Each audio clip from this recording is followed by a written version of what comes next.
You're listening to the Nerd to Know Media Network. Join us at nerdtoknowmedia.com.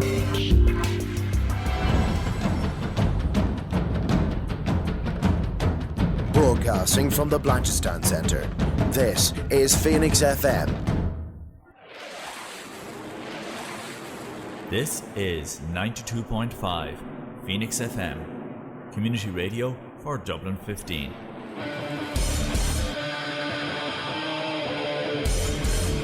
Hey everybody, it's JB Jeremy Borash, and you are listening to Darrow O'Connor on the...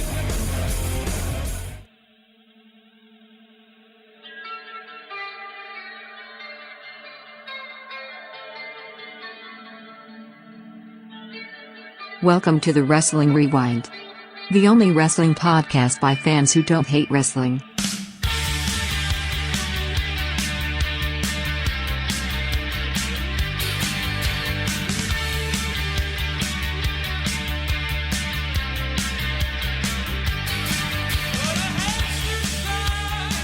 Hello everybody, welcome to Phoenix 92.5 FM. When you're listening to this, the Royal Rumble will already have been over and settled, so we're sorry, but we record on a Friday night, so it is what it is. But listen, the problem with recording on a Friday night, my friends, is that we have this incredible look.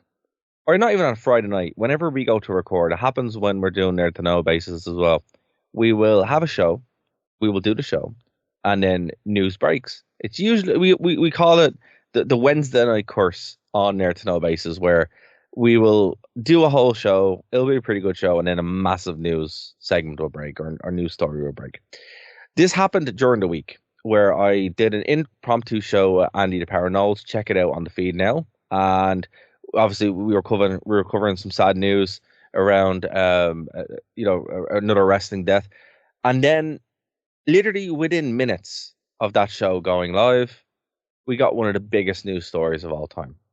Then, 2 days later, another news story broke that is equally as earth-shattering. So, folks, what we're saying here is, after you listen to this show, go and check out the feed, because probably we have to do another show for another news story that broke. Because that just seems to be wrestling now. Don't even check out the feed. After this show, look to the skies. For all we know, there could be a comet flying towards the planet. Yeah, I mean, it just seems to be the way, right? It's like news just flies in. So jump on your phone to make sure war hasn't been declared or something. Oh my God, don't be saying that now, because look, the point is, news is very hard to keep up on. We're a once a week show, but we try to do what we're trying to do. So if anyone's like, oh my God, guys, the Royal Rumble's over, I know, but we're here to bring some lols. We're called the Wrestling Rewind, not the Wrestling Current, or in our case, the Wrestling Future. But sometimes I predict the future. Sometimes, although I have a slight bone to pick with you. You had a great track record last year in your predictions. This year, you're off to a bit of a wobbly start, but I think some of your other predictions are looking likely. Okay, well, look, we'll get into that. As I said, folks, we have an awful lot to get through this week, like tons.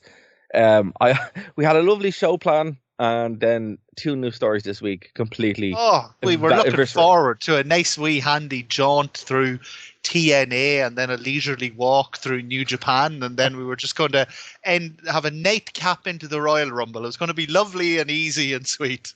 But no, that's not what happened.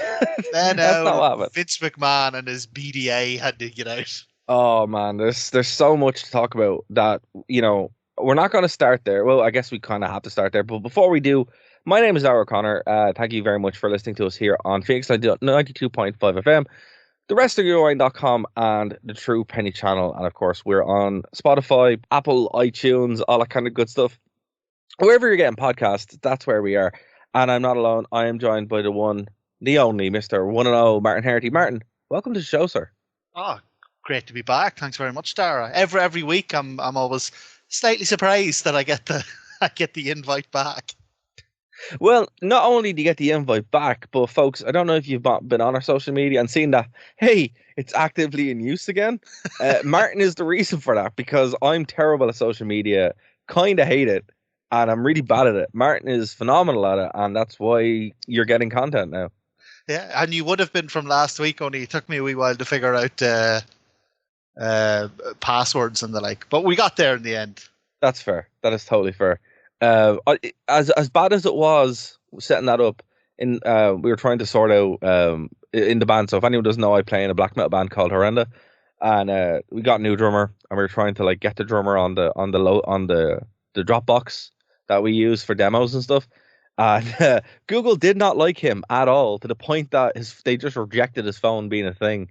So we were at it for a good like hour and a half trying to get his phone working. So we didn't have those problems, Byron, luckily. No, and it was good of you to sort of persevere with the drummer there, because as we all know, when it comes to bands, drummers tend to be the Neanderthals of the group. Drummers are like the single most important part of the band, but also the most frustrating part as well in certain ways. Because you're like, oh, okay.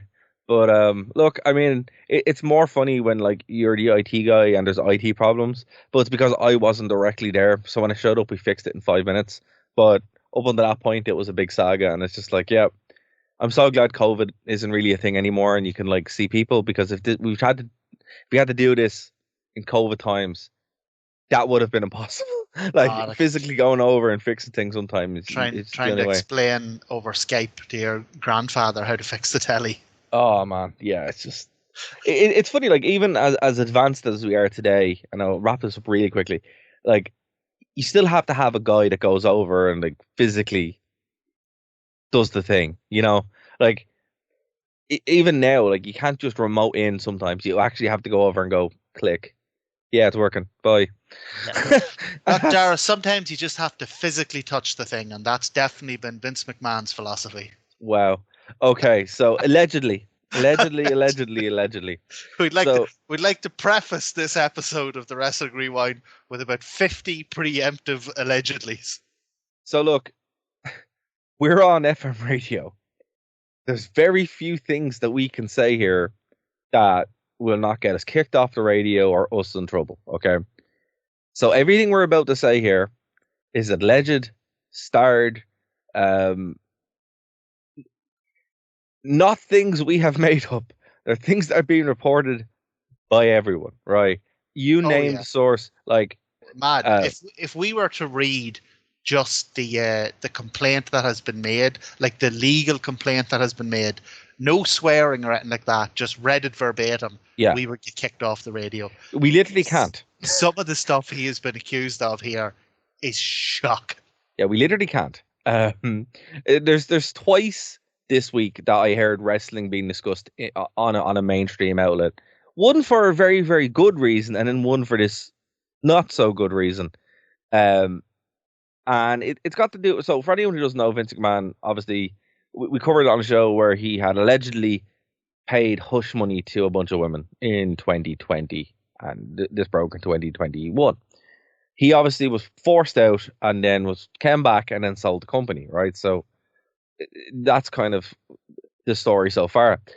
Now, this kind of dropped out of nowhere, where there was one specific woman, Janet Grant, Julie Grant, something Grant, right? That was her name. I don't have it in front of me. Yeah. She basically started releasing receipts from her lawsuit against Vince McMahon, and it goes into a lot. Here's a lot what gets me about this. So yeah, this is like Vince has been accused of various assaults and misconduct and things like that before. There's been a litany of them, but this one is a lot more clear cut than the other ones. It's got a lot more detail to it, and it's a lot more recent, which is probably why it's getting a wee bit more airtime. It's fairly recent. But like it's one of the details of it that stunned me was she was one of these women who had been paid hush money, and she had made an agreement with McMahon where he would pay her $3 million. Yeah. So she'd get $1 million a year for 3 years, and she'd stay quiet about all the allegations, right? Yeah. And they stiffed her. They gave her $1 million the first year and then didn't pay her the next year, and that's why she's released all this. You just made a $5 billion deal with Netflix. You just got, $10 billion from the Saudis. Before that, you had $1 billion from Fox from SmackDown, and you can't spare $2 million to keep your hush money account going. Like, okay, here's the thing, right? So we can't get into them, right? They are online, as I said.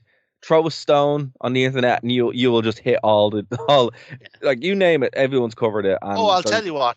If you've ever read 120 Days of Sodom, it's pretty much it. That being said, right, and in all seriousness, I mean, I don't know if this is just me, right? So I need a sanity check here. Are you shocked by any of it? Oh no, like so this like has this has been like, I just wanted to preface this, right? This has been this man's character for 25 years. Oh yeah, I grew up as a child watching Vince McMahon make Trish Stratus bark like a dog on television. Drug his wife, abuse wrestlers, and beat his daughter around the place on TV. See, this is why I'm finding it. This is why I'm finding it so hard to be like, yeah, of course, Vince. It's Vince McMahon. That's to us because we're like not in wrestling, but you know what I mean. We're fans of wrestling. So the majority of people aren't. So all they're seeing is billionaire CEO of a huge company is accused of something terrible. But like you say, we've been watching them do this stuff on TV for 20 or 30 years. And even more than that, we've been reading all the books that have been talking about, you know, the real life stuff he's done backstage. And it's always like played off for laughs, you know, like, and that's the thing. It's so...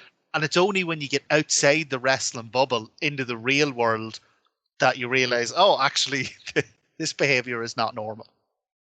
Is that what it is? So, you know what it is, right? So a year ago, I went on the Halloween spoopy tour, right?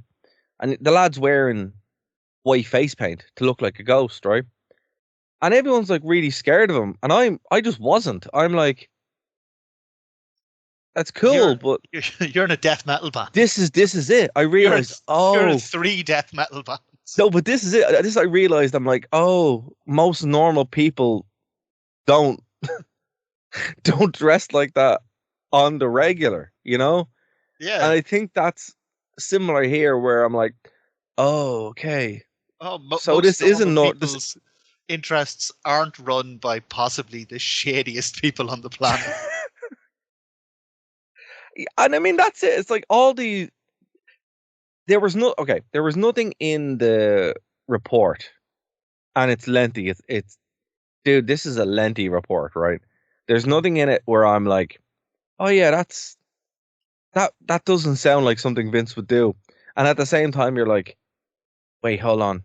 This is horrific. But then you're also like, he did book himself in a match against God and cut a promo in a real church. I mean, he started a club where employees had to literally kiss his ass on live TV. Yeah, his bare buttocks, as Jim Ross would say. Yeah. WWF was literally just him living out his fantasies, like hidden in plain sight. The whole time. But see, do you think maybe that was him to being like, well, we're going to blur the lines? And he was like... Do you know what I bet you it is? I bet you he just feels like a crippling guilt, and he wants to confess to all these things, but he can't confess them. So he goes, I know what I'll do. I'll go out tonight on Raw, and I'll do the exact same thing live in front of millions of people, and they'll have to arrest me. They'll have to stop me. And then he gets backstage after Raw every night, and everybody's clapping him and cheering, oh, God, great, Vince, great episode, amazing, you're a creative genius. And he locks himself in his office and he cries. Will nobody ever stop me? So what, you think he's like one of the serial killers to get sloppier as they go on? Yeah, deliberately. So he gets caught. Yeah. Yeah.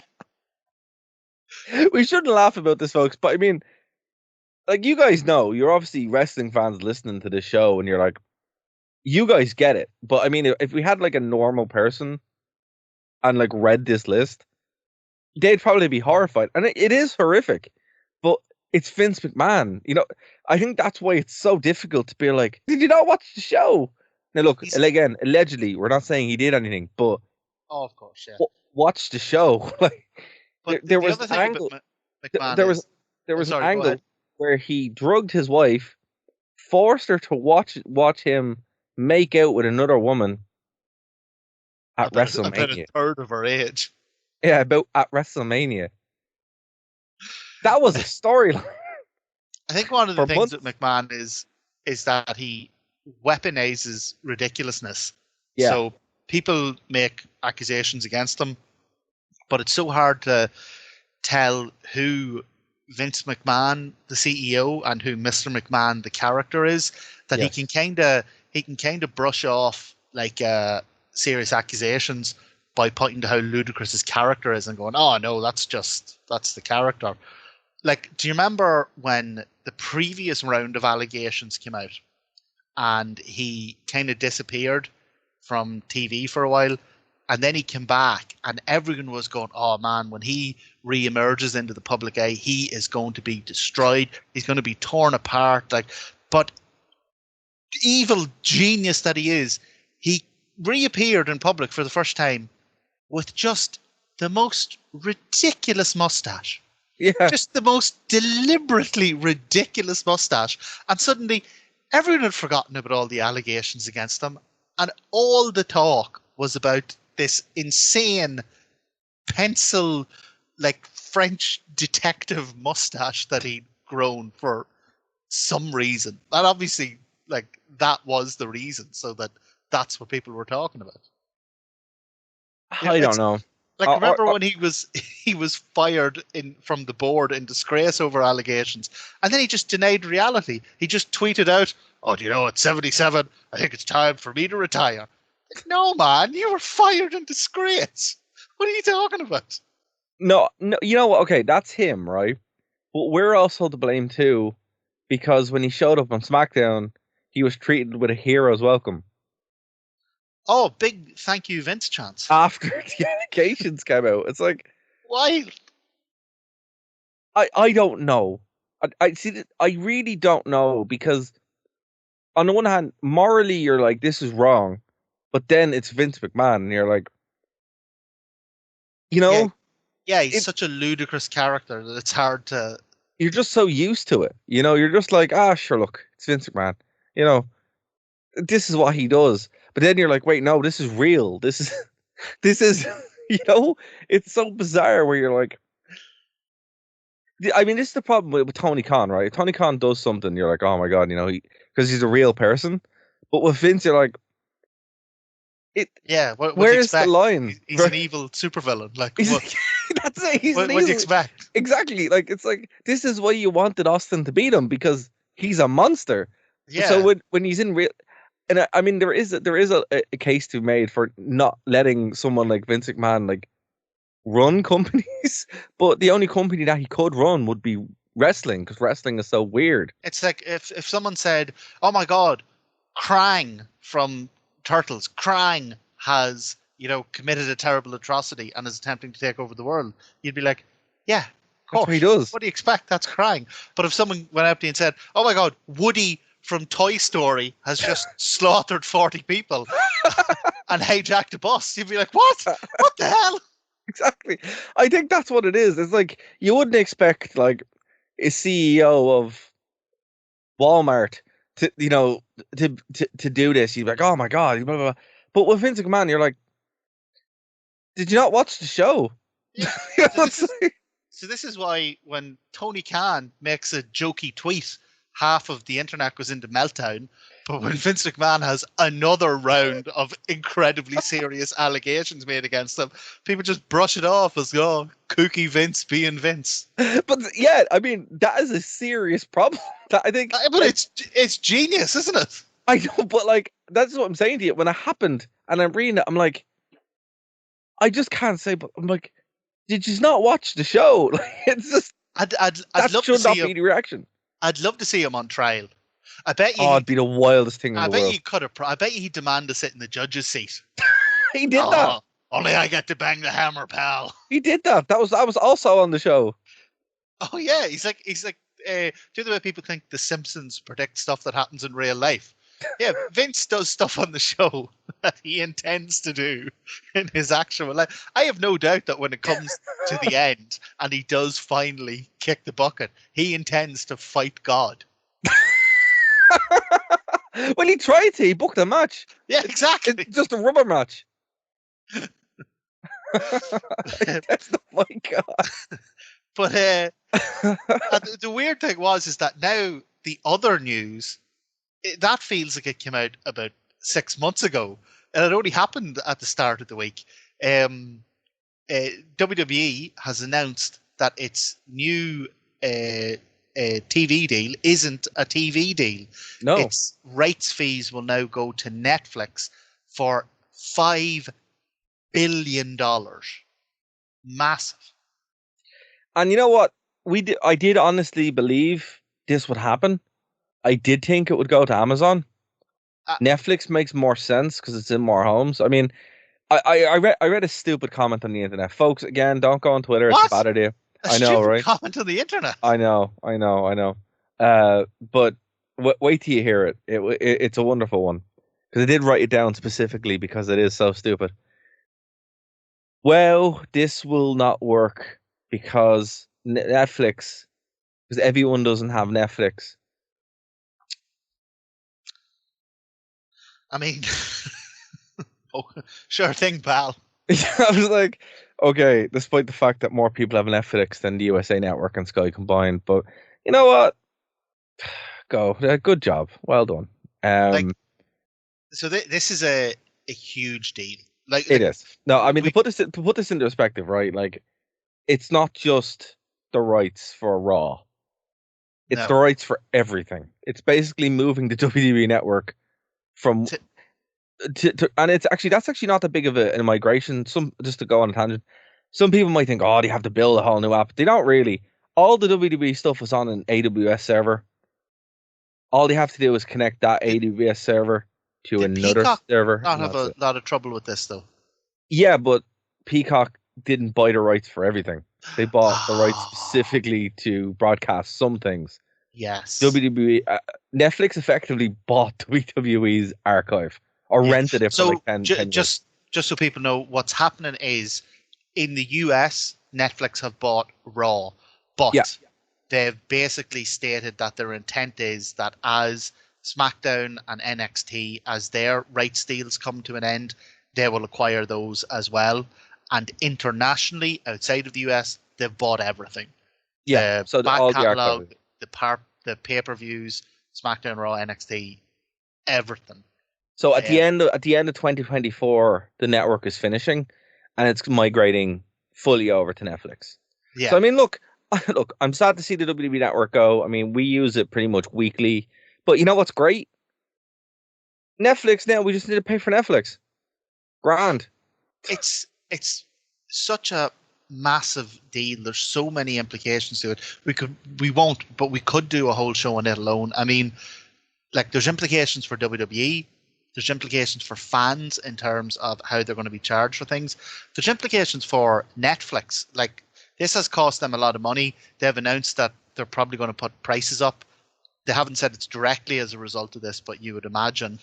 How is that going to affect existing Netflix users? Are they going to go, well, I don't want to pay an extra $5 a month for wrestling. I don't watch wrestling. I can tell you what they're going to do. Or is it going to be like a tiered thing? Like, yeah, I can tell you exactly what they're going to do right now. Go. So, PlayStation Plus did something similar, and I do believe it's going to be this, right? So, a lot of people might have PlayStation Plus, they might not. If not, basically, you pay a monthly subscription to go online. That's what it was, right? Then they start giving free games. Then last year they released and it was like €70, 60 or €70 a year, right? Last year they then released a tiered system. The most basic system is you can go online, you get some free games. The middle tier is you get some more games. The third tier is you basically get as many games as you want, kind of like Game Pass on Xbox. But that's what they're going to do. They're going to roll out a basic pricing where you can watch your basic Netflix, right?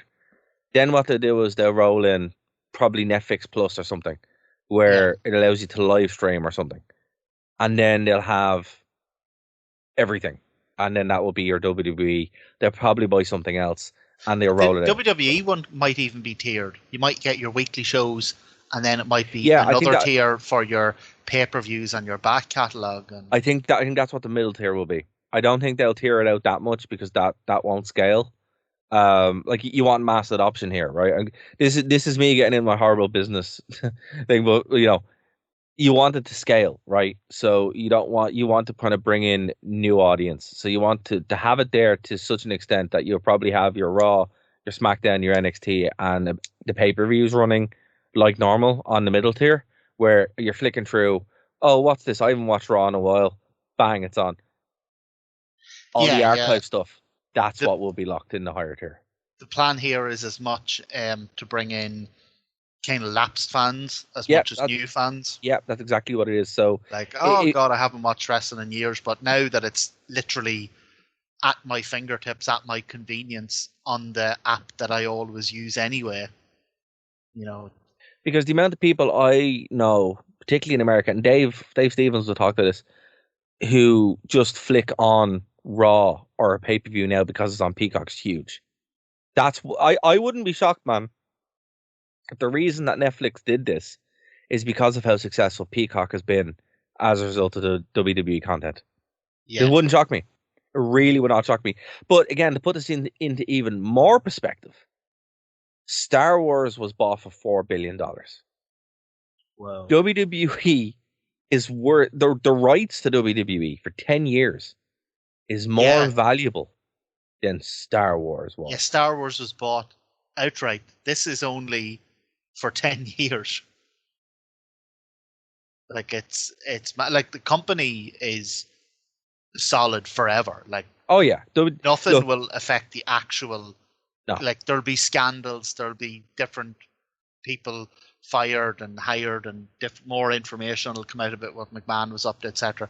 But WWE, PLC is just, it's a forever company now. Yeah, now WWE will never die. No. Like it is incredible, really, when you think about it. It's like it will always be number one. It is now light years. It's unattainable. It's light years ahead of no one has ever beaten WWE ever. It's just not happening. Like it's far removed. It can't now. They've such a head start. Like the number two company, and we're talking in terms of like popularity and sales and money and all that. The number two company is AEW, but they're number two by a country mile. Like they're not number two neck and neck. No. But I mean, obviously, WWE had a 50-year head start, 20 years with a monopoly, and now they've jumped in with all these like massive deals. But these are nuclear. To talk about a war, right? Like a war between AEW and WWE. There probably was when Vince was still there and was still like making his insane decisions. Again, think about how mad these decisions probably actually were in hindsight of what we talked about, like, and how bad it actually was. Since the control has been like wrestled away from him, Triple H just nuclear striked this war. This war's over. Like, well, it's over because they've just left the battlefield. Like they're not even doing TV anymore. They've moved. They're not even playing it. They're just it's over. It's. But I have to say, man, if like Nick, I think a lot of this goes to Nick Khan as well, who like whoever's running TKO, this will be studied in history books, like business books, of how you take the most successful wrestling company of all time and then just make it into the stratosphere. Like it's just become, you know what Hulk Hogan thinks Hulkamania is? Yeah. That's what WWE is now. Yeah, it's mad the evolution of that from, say, 40 or 50 years, from being like kind of a dingy, looked down upon, seedy kind of business wrestling, in the territory days was like not really a mainstream. Where they used to have guns in the bags? Yeah, like it wasn't really a mainstream concern, and the people in it were mega shady and all that. Yeah, Undertaker's like, oh, I miss the old days where you'd have a gun in your bag. Like, what are you talking about? To what it is now, which is quite literally a multi-billion dollar industry. Capital B. $1 billion company. Like Capital B billion. Just mad. Crazy. There is, once, I don't know if he's going to have to day or something, but there is not a film, a fascinating series of films to be made about Vince McMahon's life. But how much? The thing about it is, man. I mean, like again, going back to what we said, it's going to be so unbelievable that like it would never be it would never be allowed. And WWE have that much money now that they could stop it. They'll make their own films about Vince, and he'll be lionized and lauded. You would have to make a fictionalized movie about him. You'd have to, this is the story about a CEO of a company called World Wrestling Entertainment and its crazy CEO Vince McMahon. Lennis McManus. Yeah, it's the only way you could get around it. I think that TV show Succession, I think part of it is heavily based on the McMahons. That would make sense. That would actually make a lot of sense. Yeah, I mean, look, it's so hard to separate fact from fiction, and judging by like from a business standpoint, judging by how well WWE has done without Vince, you have to believe how crazy that had to be when he was there. Like, he was losing it the last couple of years. Absolutely, you know what, crazy. Because I mean, it seems like the jumps that WWE have made are so incredible that like Vince was probably holding them back. Go on. Oh, he was, of course. I posited this to you before last year, maybe longer ago, when the first or second round of allegations came out. The business leaps that you're talking about that WWE have made, I don't think they make those if Vince McMahon's in charge. They don't. I think do not. No, they don't. I genuinely think that the board deliberately leaked those allegations about him in order to get him off. I'll put it to you this way, right? Get him off the board. Finish the sentence there. I'll put it to you this way, right? AEW exists because it captured the audience that loves WWE but didn't love what Vince McMahon was doing. They loved, I will say, it captured NXT 2015, bottled it, and developed on that. Vince didn't want that, right? Just like UFC and Ring of Honor could have been in WWE. Ring of Honor specifically could have been in WWE, but Vince didn't want that either. WWE would come up with this concept and Vince would kill it because he's like, oh, that's not what I want. Or because he's probably completely insane and would just be like, no, we're going to do something completely different this week, And we didn't really know if that was true or not. But it seems like it probably was. So they'd come up with these great ideas and then killed them. AEW is an example that, of that kind of bottling and went off and then developed its own, incredibly good business model. And they sold out Wembley, right? I mean, that's incredible. Vince could have sold out Wembley. He just didn't want to. He's just crazy, He's just like, something got in his head where he's like... Right now could own the entire wrestling industry. If they had like you say, bought Ring of Honor when they had the chance, if they had developed it as your in-ring work rate company and put it out there, even separate from... This is my point though, Martin, right? What you're about to say is 100% correct. They could have done that with any company. WCW they could have built out. NXT. And Tony Khan is one of the only people to actually realize that, have the money to buy it and do it himself. But now we're seeing what happens is when the control is literally wrestled away from Vince for like a year, WWE jumps ahead decades, and it's just like, who really looks correct here? The pipe bomb is evergreen. Where Punk is like, this company makes money to spite itself. It did. It just existed because it was WWE. For 20 years, it was unwatchable. Unwatchable. Literally. But it still made money. But now it's like, once it's taken away and actually allowed be something, it's crazy. I mean, man, I'm sitting here watching this news happen and watching the product. I'm like, what the hell? What was Vince doing? Like, how did he have such a stranglehold on it that it was actually killing his business?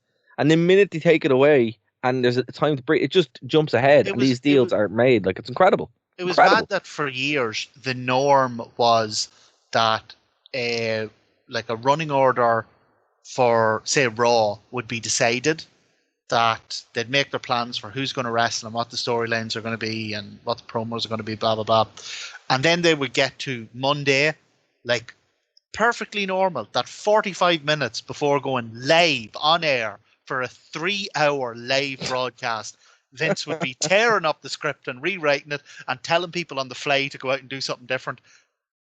Chaos. And that was just perfectly normal for years. Like, you have to hand it to Michael Cole, the poor guy. Like, imagine being Michael Cole for 20 years. With that. I've such mixed feelings about him because I think he is easily one of the worst commentators in history. Oh, absolutely. But I also know why. He had that lunatic in his ear. 20 years. Literally in his ear, screaming at him.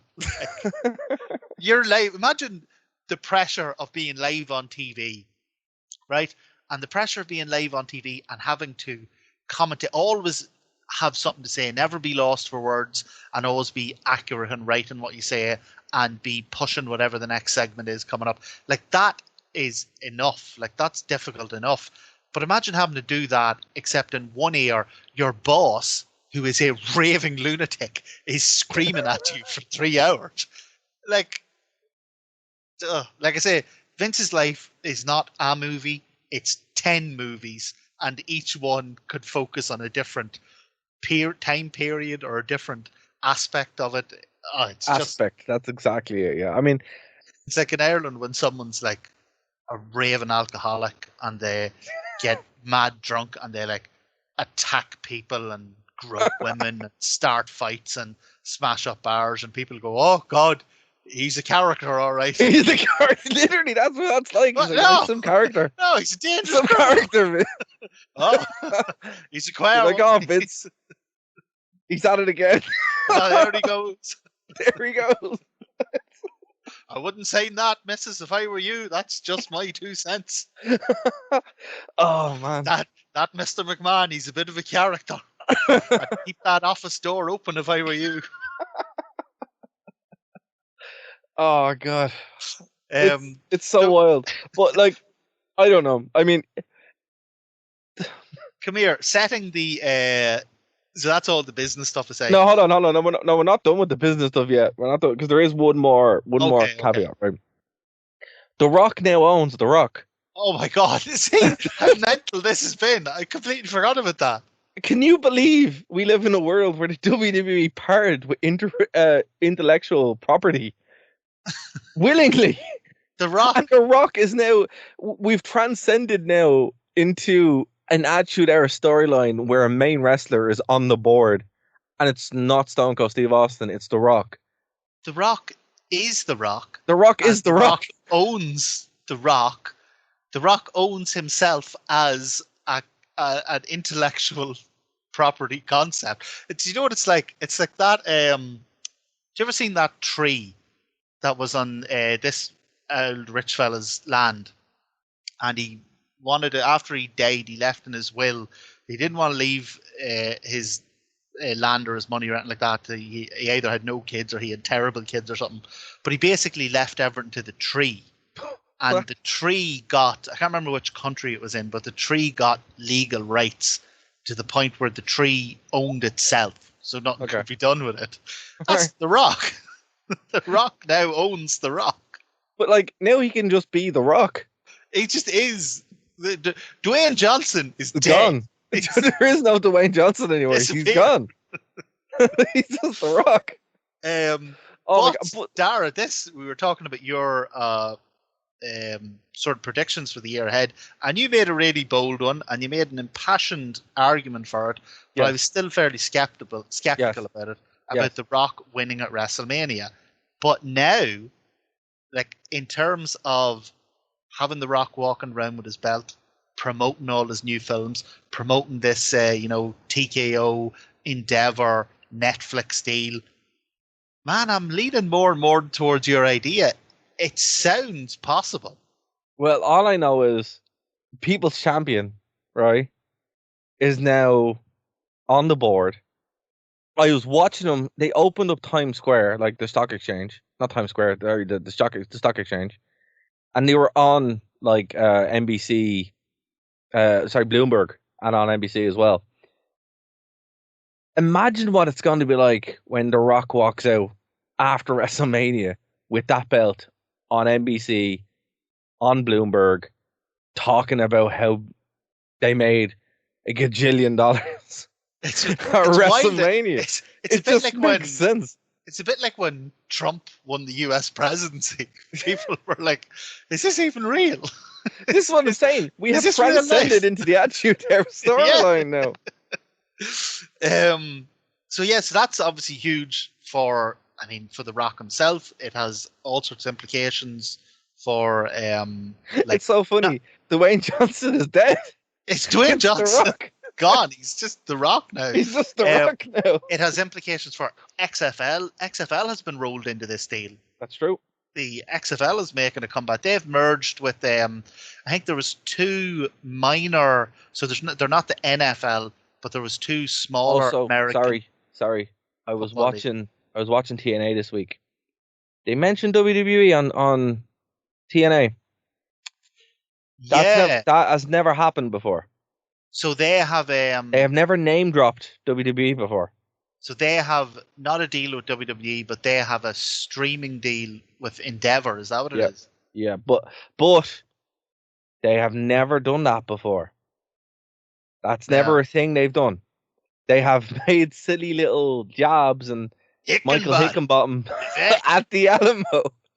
They've done stuff like that, but they've never actually said the words W or the letters WWE before.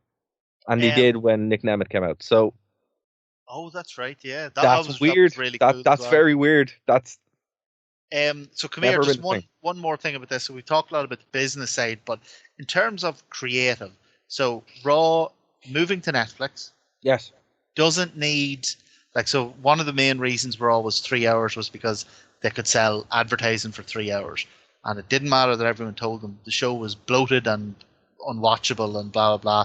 They were getting so much money from 3 hours of advertising. Triple H seems to have more of a hold of what's creatively what people want to see. Of course, because do you think with Raw moving to Netflix, advertising won't be as much of an issue? Will we see it streamlined down back to 2 hours? I'm going to go one better than that. Not only 4 hours. Not only will they stream it down to 2 hours, it's not going to be on Monday night. No, they're going to move it. Monday Night Raw. If you look at the press release, it says WWE Raw. Doesn't say Monday Night Raw. I don't know. I mean, it's just people associate it with Mondays. Do you not think that? I don't know. I just SmackDown. I can definitely see SmackDown moving and NXT moving days, but Raw, I would think. I don't know. Maybe they don't want to compete with Monday Night Football. That's what it is. It's been a torn. Well, dude, think about it. Pay-per-views used to be on a Sunday. Now they're a Saturday. Yeah.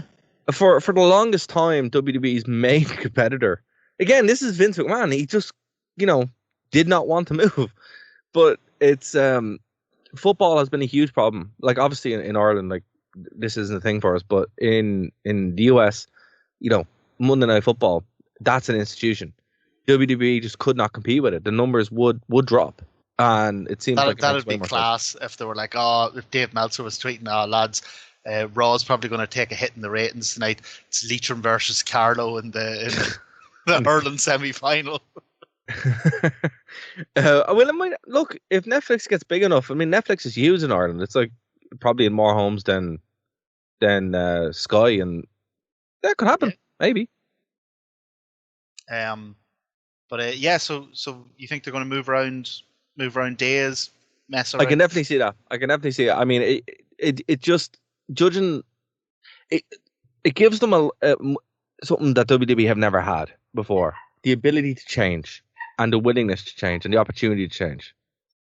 I suppose there's also less of an imperative to actually watch it live if it's on Netflix and you go, actually, do you know what? I can just stick that on tomorrow. Yeah, that's how people are watching it. Or you can binge it. what would probably make more sense is we will see some kind of streamlining is the wrong word, but like reformatting of the product. I don't think wrestling, the way it's been presented for the past 50 years, will work going forward. You know, less is more. And particularly now when a lot of people were watching wrestling on Twitter, and that's just how they were watching wrestling. I think they'll streamline it to such an extent where it's like you can watch it in runs. You know, you can watch a full month of wrestling in a sitting, you know, and then be ready for the pay-per-view. That's something they'll probably do. I think the traditional 3 hours of Raw, that's finished. That's not a thing that's going to happen ever again. I really don't. Like, dude, we watched it. We've gone back and watched the Attitude Era Raws. It's they were an so hour. good. And you're sitting there an hour, 20 minutes, and you're like, I want to watch more. That is perfect bingeable television. Like, you're sitting there going, oh man, I really want to watch another episode of it. Compared to when you're watching a 3 hour Raw and you're like, I need a drink. I need to get out of here. See, even those big, and like, it would take a lot to get me to watch it now, but see, even those big things, like where they go, oh, Punk's back on Raw tonight for the first time in 10 years, blah, blah. Even that, I couldn't sit through Raw and watch that. I just wait till the next day and watch the clips of it. Like, it's... Well, that's it. I mean, look, it's... A lot of what we have had with wrestling has been holdovers. You know, it's needed some kind of change, and it's never been able to change. We've seen it in TNA, excuse me, and then we saw in AEW where they would change aspects of it, and the aspects would be received quite well.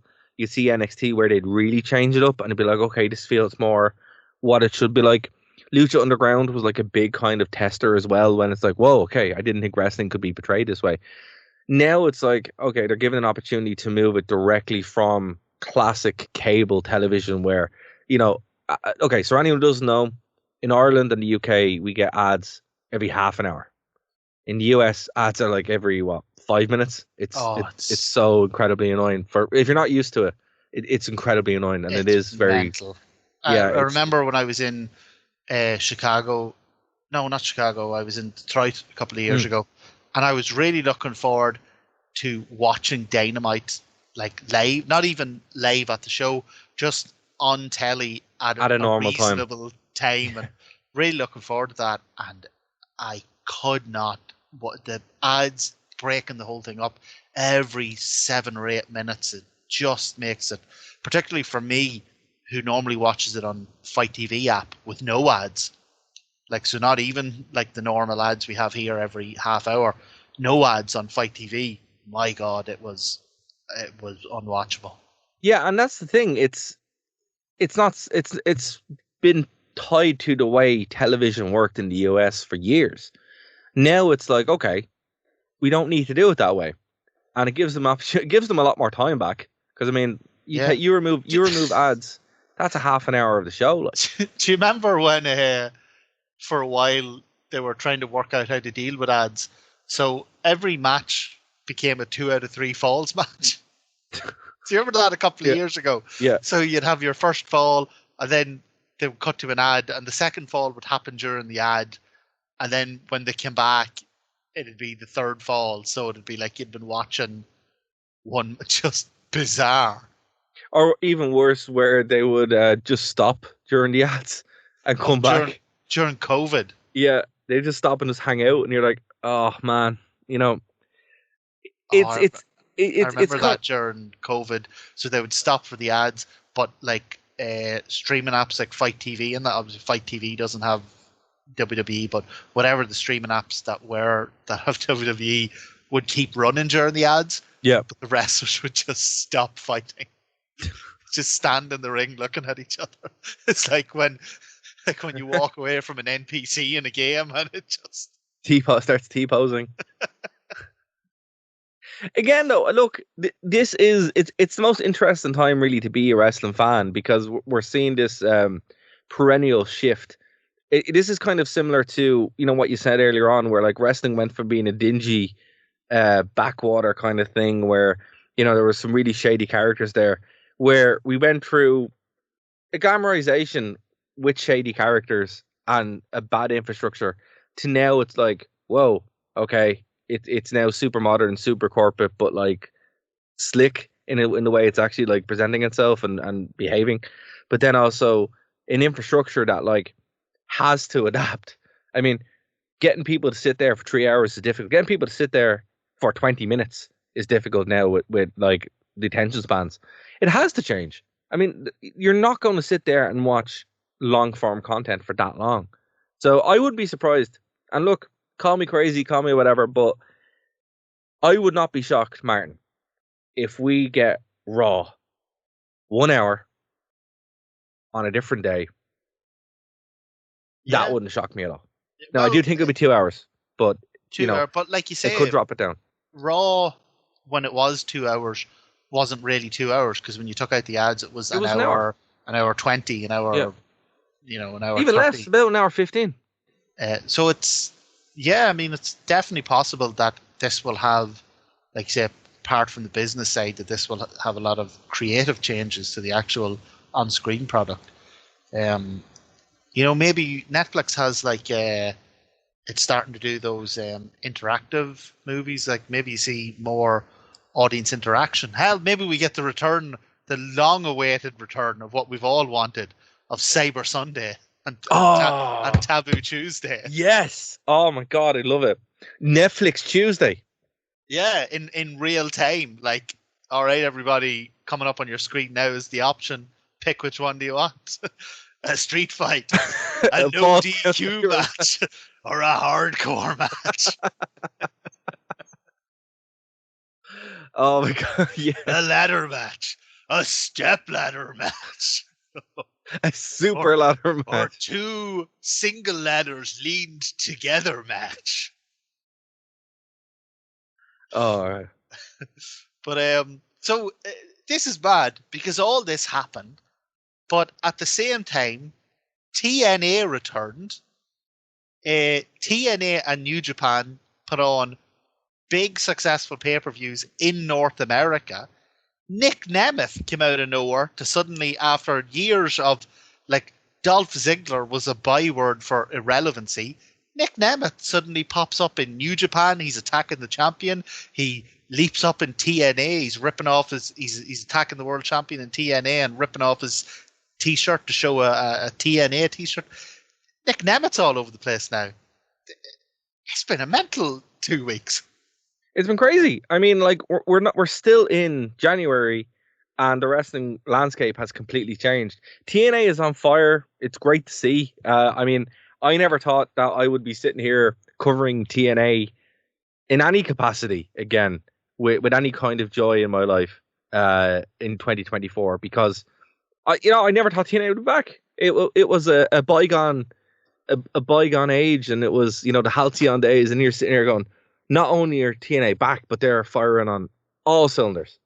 And they have a genuine sense of newfound confidence, optimism, energy. It's not just that they've gotten themselves a new set and they've changed their name, and the way Raw, when it was in the doldrums, every couple of years they'd change the set or they'd say that it's a new season.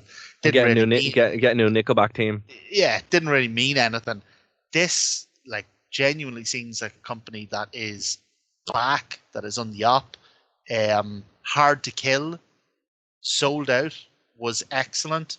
The Snake Eyes tapings, which were used for TV as basically the next couple of episodes of Impact, were terrific.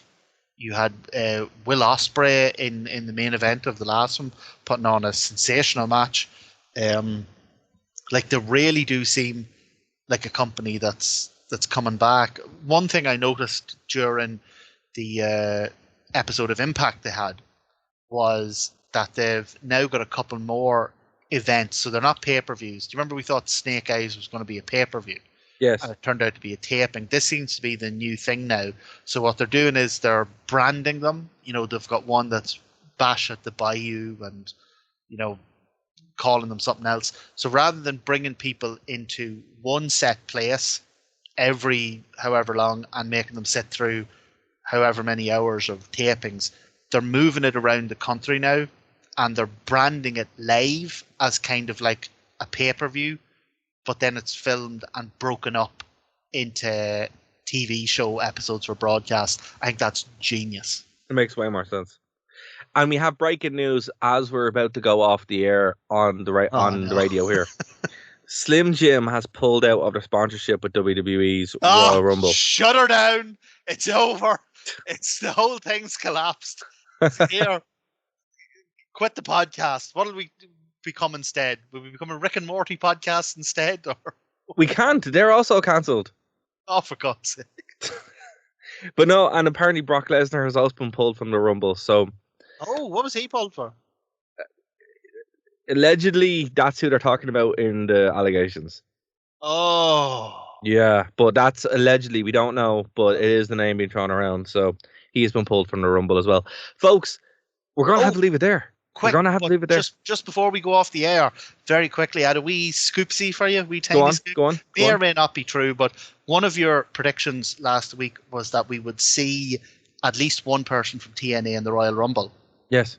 You know our friends down in Rebel County Wrestling down in Cork? Yes. They were slated this week to have Moose, new TNA champion, at a show they're doing. If you're down anywhere near Cork, by the way, get onto Rebel County Wrestling or CW and see where and when their shows are. They're fantastic. Moose had to pull out. They've put a wee sort of apology to the fans up there during the week, saying that unexpectedly Moose, the new crowned TNA champion, would now not be available for the show. Okay. So, I can see that. I can actually see that happening. If you're going to put money down on who from TNA might show up at the Rumble, there's a start the new year off with a wee scoop for you. It's a shame it's not Chris Sabin, but still. It's also a shame that this is going to go out after it's happened. Yeah. Well, look, folks, we're going to have to leave it there. We're going to continue on over on the podcast. Go over to nerdtoknowmedia.com, thewrestlingrewind.com, or the True Penny channel on Google Podcasts or on SoundCloud. We'll be back next week to talk about what happened at the Rumble and obviously keep you guys up to date with what's going on. But we're going to go over now, continue our conversation, and then also talk very quickly about the Royal Rumble 2001. I've been Darragh O'Connor. For Martin Hardy, we'll talk to you after this break or next week if you're checking us out on the radio.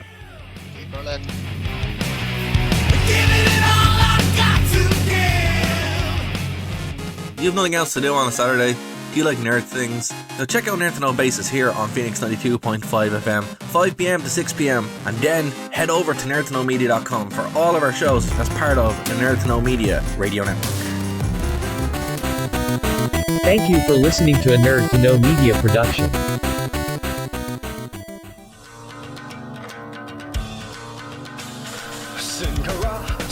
Alright, everybody. That was a botch. That was a fucking Sin Cara botch. You were watching with some of Sin Cara, weren't you? Yes. Oh yeah. Oh, yeah, I saw some of that. The different variations and the I was actually really impressed when he would jump into the ring until I found out that there's a wee trampoline there. And that they always recorded it twice. Yeah. Alright, here we go.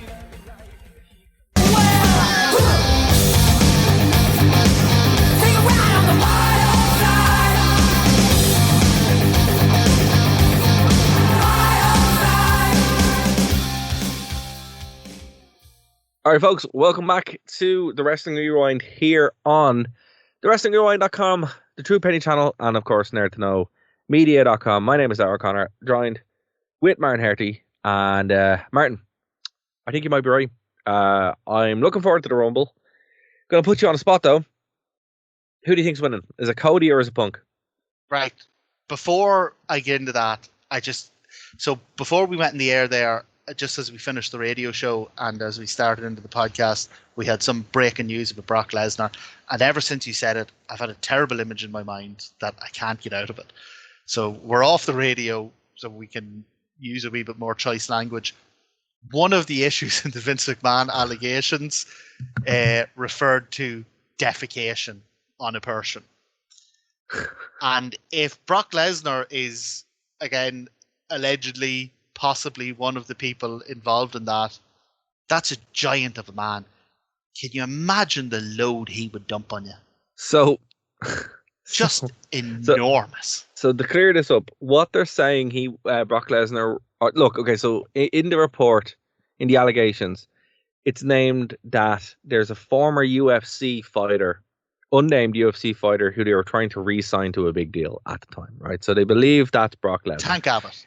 It's either Brock Lesnar or Matt Riddle. Could be Punk. Could be Punk. So it's either Brock Lesnar or Riddle, right, in 2001. That's apparently when they were bringing this out.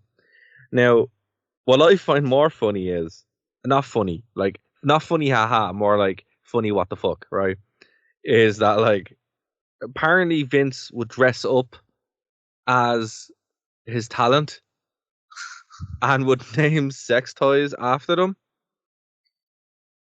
Oh, that's also in the report.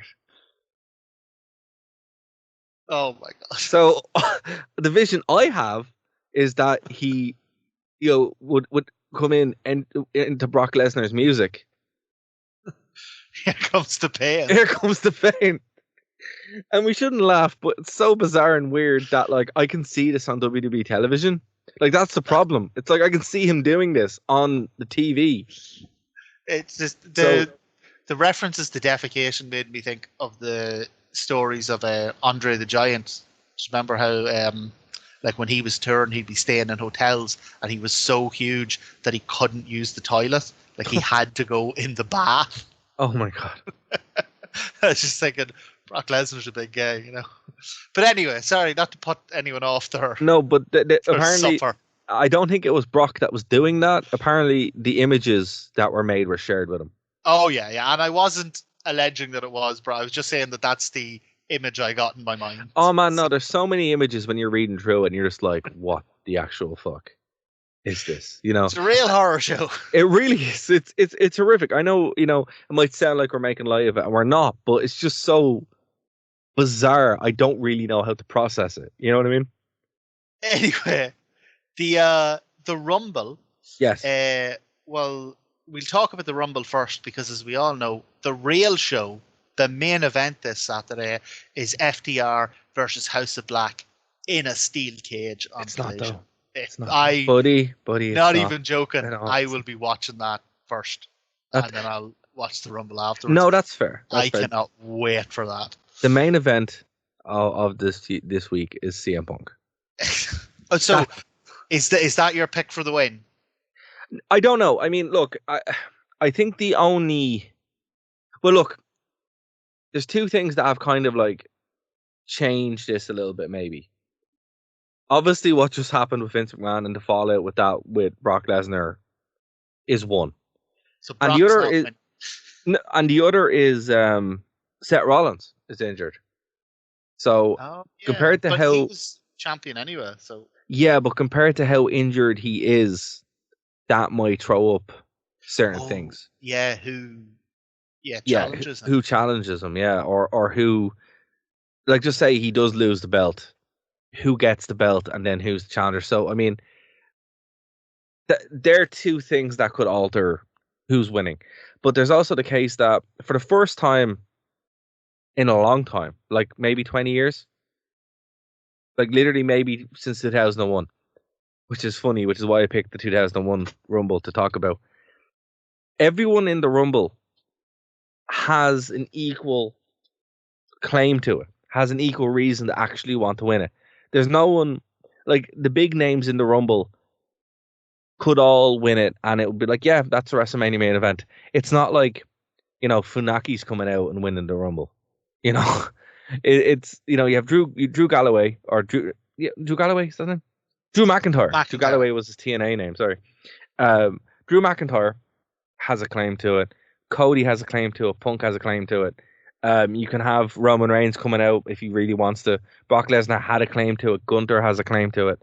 Well, so you asked me my pick, right? This is assuming that Rock versus Reigns is the main event of WrestleMania. Yeah, I'd say.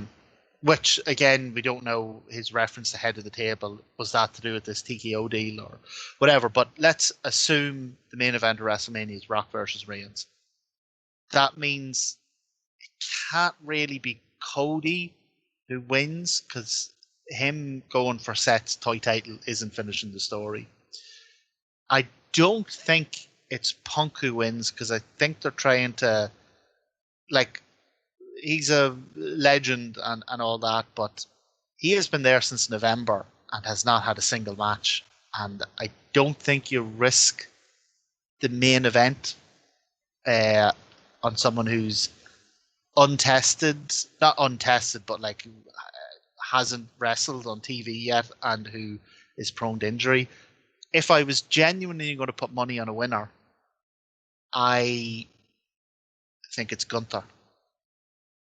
I think Triple H likes him. He's always wanted to push him. McMahon was always against it. He's done incredible work with the IC title. Like, it's literally, it's more prestigious than it's been since, you know, the days of Bret Hart, Mr. Perfect. Actually, the 2001 Royal Rumble we're about to review, when it was Chris Benoit and Chris Jericho going for it, it was pretty good back then as well. I think the winner is Gunther, and he goes to take on Seth. I don't think so. No, I mean it's a good show. It's a good show. What could happen is Gunther could beat Seth at Elimination Chamber or just before it, and then lose the belt in some way, or the title gets taken away completely. It's a good show. It could happen. I don't see it yet. I just think it's a wee bit outside the box, because I think, you know, Triple H will be expecting that everyone's saying, oh, it's either Cody or Punk. I think this is a wee bit of a, not to get all Russo, it's a wee bit of a swerve. Yeah, I mean, it would definitely be a shock, right? I think the problem here is if you were to swerve people without Cody or Punk, you're going to get a repeat of 2015 where they boo the shit out of everyone who isn't Cody or Punk. Yeah. Well, then, I mean, if it's not Gunther, I think it has to be Punk. Punk makes the most sense. And look, all I can see is, just like The Rock's probably going to win at Mania, Punk headlines night one, right? And whatever night one is, that makes sense. I don't even think Punk will win the belt. I don't think that matters. I think what does matter is he gets to the main event of night one. That's all he wants to do. That's probably why he came back. That's probably in the contract, right? Cody finishing the story. One, I hate that term. I mean, it makes me want to, like, it visibly upsets me when someone says finish the story. I hate it so much. I think it's the dumbest thing in the world. I mean, finishing a story doesn't even make sense. It's like, are you retiring? Is that what's happening? You condescending prick. I just can't. I hate it so much. If you're a Cody fan, great. I mean, look, assholes are like opinions. Everyone has one, and yours is wrong. Well, you're still in for the Holy Grail. Like, there's still a slim possibility that he comes out as Cody, gets thrown out, and then comes back out as Dash and Cody, gets thrown out, and then comes back out as Stardust. And then you would actually be happy. I would buy every bit of Stardust merch possible. the full suit, the full gear. I'd buy everything. Wear it to work. Wear it to Mania. But oh my God, could you get a Stardust suit and wear it to Mania? Did you know actually that in the official bylaws of the Royal Rumble, that's a legal thing? You can actually do that. You can, like, it's actually by character. So if you get thrown out, you can just be a different character and come back in. Is this like when a wrestler takes off his shirt and he's got a referee shirt underneath it and suddenly he's allowed to count? I think so, but no, this is like an official thing. You can actually do it because it's happened more than once. Well, the reason that it made me think of that was that there was an advertisement during the week I saw online for the new WWE game DLC, and one of the DLCs is the Cody package, And who's there behind him? There's Cody, but then behind him there's Stardust.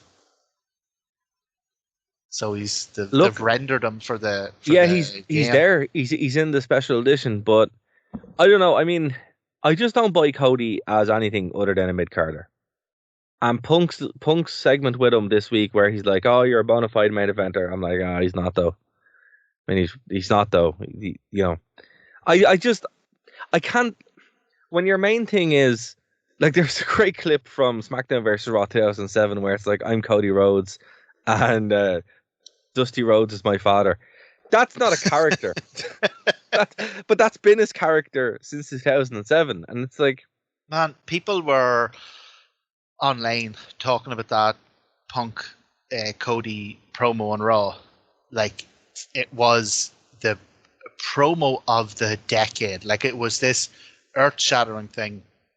And I went online to watch the clip of it, and it was PG Punk doing his tepid talk still, and Cody telling everyone, "Do you know who my dad is?"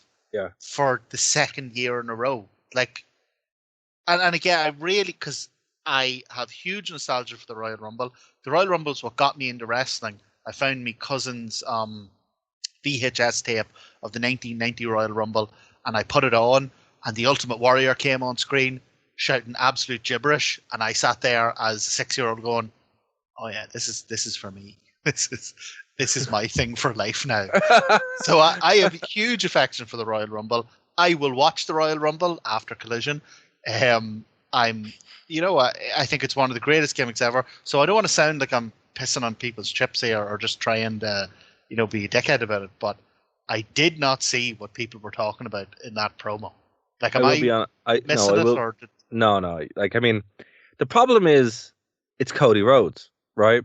So, I mean, I hate him so much that I physically do not enjoy seeing him on a television. I will leave. Dara, I get the impression that if a comet was heading for the planet, about an extinction level event, and Cody Rhodes jumped in the Cody rocket and flew it into the side of the comet, sacrificed himself and diverted the comet away and saved the literal planet, 6.999 billion people would be cheering, and you'd be stood there going, "What a prick." I would be, because the last thing you'd say is like, "Oh, me da." Cody be like a Doctor Strangelove. He'd be riding the rocket towards. My dad's Dustin Rhodes. Shouting, "I'm not going to do it for Dusty." Oh man, my brother's Dustin Rhodes and my dad was Dusty Rhodes. Who gives a fuck? Oh. It finally becomes Stardust. But here's the thing. He wouldn't even have to do that. All he has to do is just be Stardust again and accept that he's a mid-carder and get over it. And that's it. Love him. And I'll love him. I'll buy all the merch. I'll be like, this is phenomenal. Just, don't get above your station. You know what it is? In Ireland, we have a thing called notions. And Cody Rhodes is the most notiony person I've ever met. And I like Cody, but he mad notions. Oh, man. I mean, even in AEW, he's like, "Oh, I'm going to book myself in where I can't win the world title. Nothing will ever go wrong with that." It's like, well, what annoyed listen to what you said.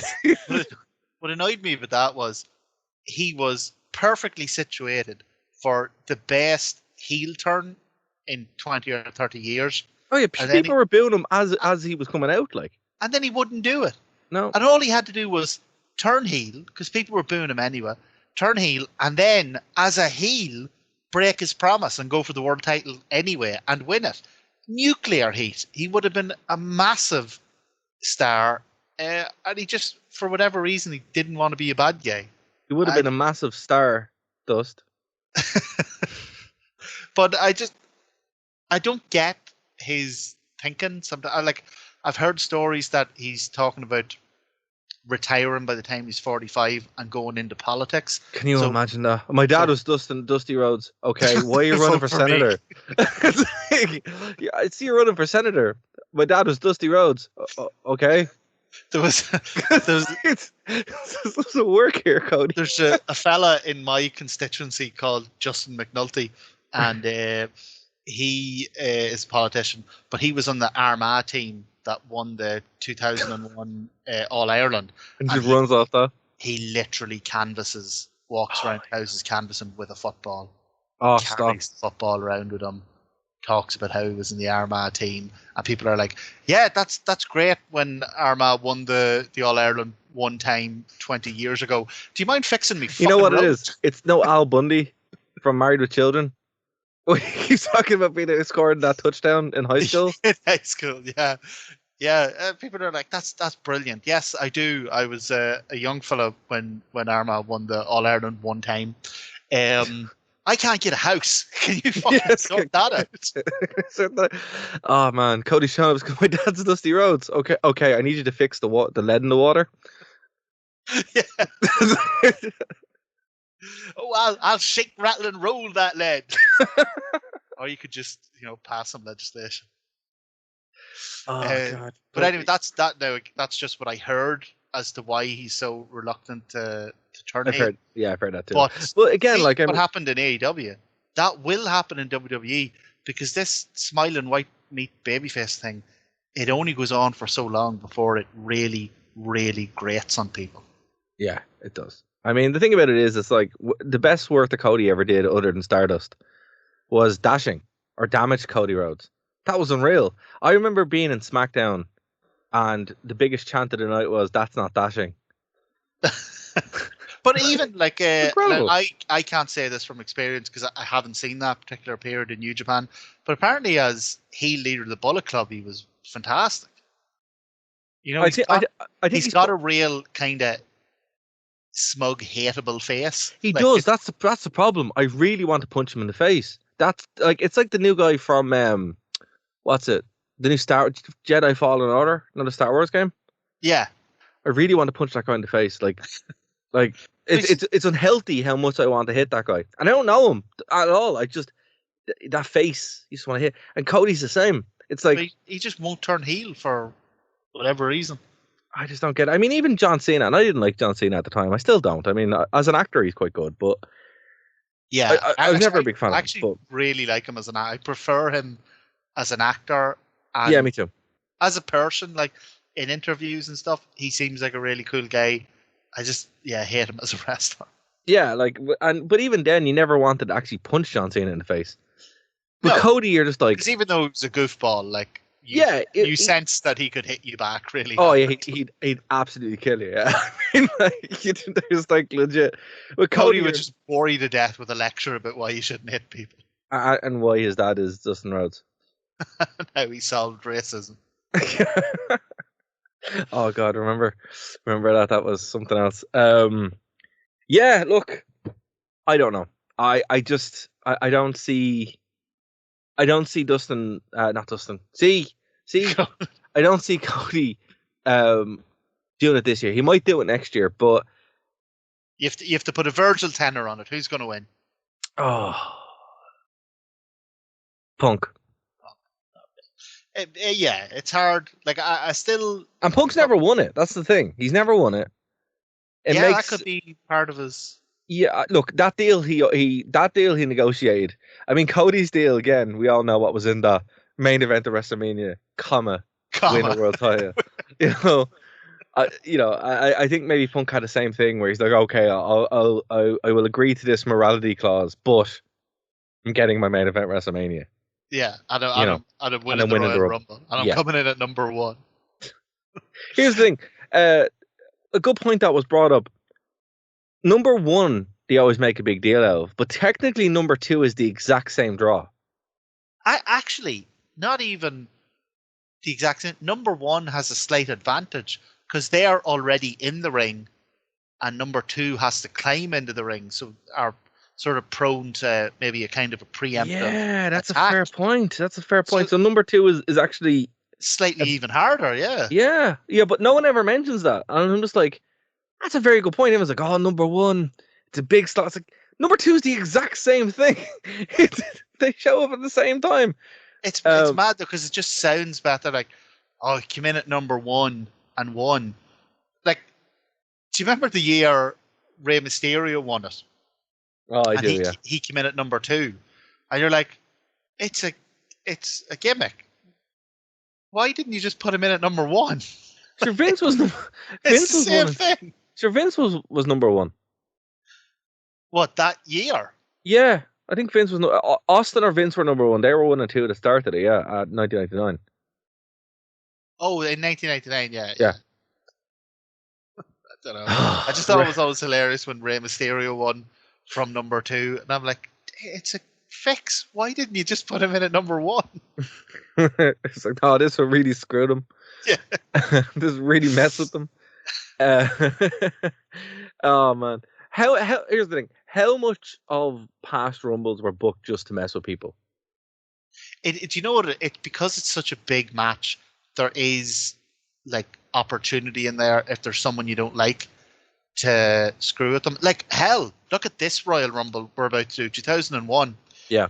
At the 2000 Royal Rumble, Taz came out, fought for the world title, and looked like a killer.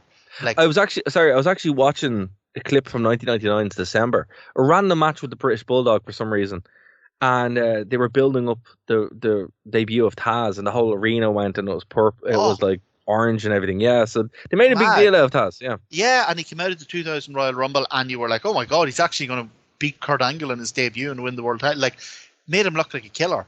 2001 Royal Rumble, his music hits, he runs out. Kane does nearly the bushwhacker spot, you know, where he gets in the ring and just gets thrown out the other side. 10 Taz seconds. slides into the ring, Kane throws him out the other side, and that's it. Like, talk about like jobbing a guy who a year ago at this same pay-per-view was, you know, huge, like a huge threat. It was the quickest elimination. The second worst was the Good Father, and the third worst was, do you want to guess? Sheamus. It tied with Grandmaster Sexay and Scotty Tuati. Oh, was there not one where Sheamus slid in and was clotheslined out straight away? In this Rumble. Oh, in this Rumble. Yeah, okay. in this Rumble, yeah. Right. You're probably right, actually. The Sheamus one sounds... Oh, sorry, I thought you meant that, yeah, like ever. No. We probably should have prepared that, but yeah, I mean, when you go from being We're too busy deal, reading the Vince McMahon allegations from between our fingers. you know, Taz did worse than Drew Carey. Yeah, at least Drew Carey, he got a couple of minutes. Yeah, about 3 minutes. Here's an interesting fact about the Rumble as well. Technically, Drew Carey won this Raw Rumble because you're not actually allowed to eliminate yourself. It changes year to year, but apparently it's a flexible rule. Now, I know some people are screaming going, but such and such has eliminated himself. Yeah, but that's not always a rule. Do you remember, who was it in the 90s that got a big name from Japan in, and he didn't want to be eliminated?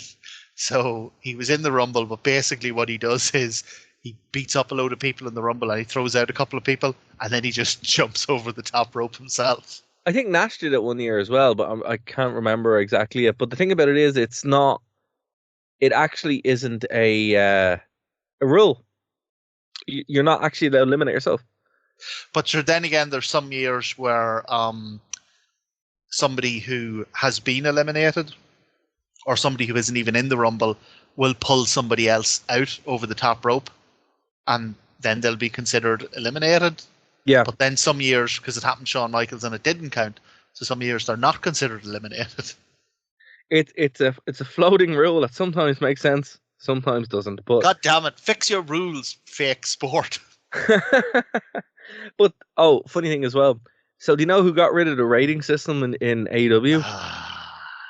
Yep, I heard this as well. Good old Walter. Just another reason that the Phil Brooks cancer had to be cut out and cauterized. I'm delighted to see they're coming back. I actually love the rankings. But how much of a money mark was his TK to listen to Punk's nonsense? But it just and take away the one thing that people liked more than anything. it just goes to show that, like, even with all that, Punk couldn't be kept happy. So we couldn't. They gave him a show. I don't see him fulfilling his WWE. I, honest to God, no, man. Look, the difference. Countdown. I think it's countdown to meltdown. Maybe, but the difference is this morality clause. I mean, Punk will lose everything. It's not like he's going to walk away and go off and write some terrible Thing comics. But he will be ruined. He will be ruined. Petty. He's so petty that he will lose everything. He will lose everything. He will be destitute. He's wrong, or he will be living under a bridge in Chicago. Here, what do you think of for the Women's Rumble? AJ Lee maybe doing a spot. Yeah, I can definitely see that. No, you know what? They'll probably have AJ come out, massive pop, and they'll probably get Gail Kim probably. Oh yeah, they probably get Gail Kim or Mickey James, because like that would be pretty sick to see Gail Kim. I could see Mickey James, just because she was so popular in WWE, and because also, Gail when Kim she really showed up before, and Gail Kim really hates WWE too. But does she? Yeah, but I can see one of those show up, because or actually, sorry, Trinity. Oh God, yeah. Everyone was kind of pretty sure that she was leaving TNA, and now it's not. They're not quite so sure. Yeah, I mean, I think she probably will leave eventually. Like, WWE do want her, but I think she has to fill out some dates first. I think she's in a Will Ospreay position where she has some dates to finish off before she goes. Oh, right. Yeah. But I don't know. I do think we'll probably get a TNA lady show up, but AJ Lee, that would be pretty class, because I know her and Punk were actually training together, so that's pretty cool. Yeah, no, it would make sense. Like, I don't see her coming back full time. Oh no, she is retired proper. Yeah, definitely you could do like you come into the great thing about the Royal Rumble is that it's really all about the countdown and the pop. That's it. So she could come in and she wouldn't actually have to do much, you kind of do like that thing in the corner where you're trying to throw someone out, blah blah blah, and then she could get quietly and safely dumped out, and people be like, oh, there goes AJ, but God, wasn't it great when she came out? Yeah, exactly. Everyone would be like, oh, wasn't it great that AJ? Like, it'll be one of the, like, when it happens, because it's not an if, it's a when that happens, it will be one of the highlights of the show. Yeah. I guarantee you. She doesn't have to go on and win the bloody thing. No, and there's no point. I mean, it's going to be probably Becky Lynch that wins. No, not Becky Lynch. It won't be, it'll be Bayley. I didn't even think. Yeah, big misogynistic heads on us. We didn't even. Do you know what that is? That's because Punk is going to win. Punk's the story. Yeah, well, also because I've been watching since 1990, and they've only had a women's Royal Rumble for the past 5 years, is it? Yeah, well, let's put this into perspective. In 2001, the only two women on the show were Stephanie, Ivory. There were 4 women on the show: Ivory, Stephanie, Chyna, and Trish Stratus. That was it. And Trish Stratus was hardly a beacon of feminism. No, but that's what I mean. Like, and two of those women were managers. So yeah, what do you think? You're Bayley for the Women's Rumble? Yeah, I'd say it's Bayley. Yeah. Yeah, like I say, it's hard for me because I don't really watch the weekly WWE, but I mean, it seems to me the only ones that make sense would be, either Becky Lynch or Bayley. They need a good main event this year. They really do. Yeah. I think a lot of people are huffing the copium, saying that Sasha Banks, Mercedes Moné. No. She. I know she's trolling everybody and having a good time with it. Why not? But you know what? I mean, I don't want to see her back in WWE. She's the WWE version of what Punk was in AEW. Do you know what? See, when we covered the Battle in the Valley New Japan show, great show by the way. It was, yeah, actually, it was really good. Although two things I'd say about both the TNA show and the New Japan show were they need to take a leaf out of each other's, or take a page out of each other's book, because the TNA show, great wrestling, but was produced magnificently, like looked like a genuinely big deal. New Japan show, I think, had the superior wrestling, had the better matches, but looked like an indie being run out of like a school gymnasium. That's because it was. Absolutely no. That's because it was.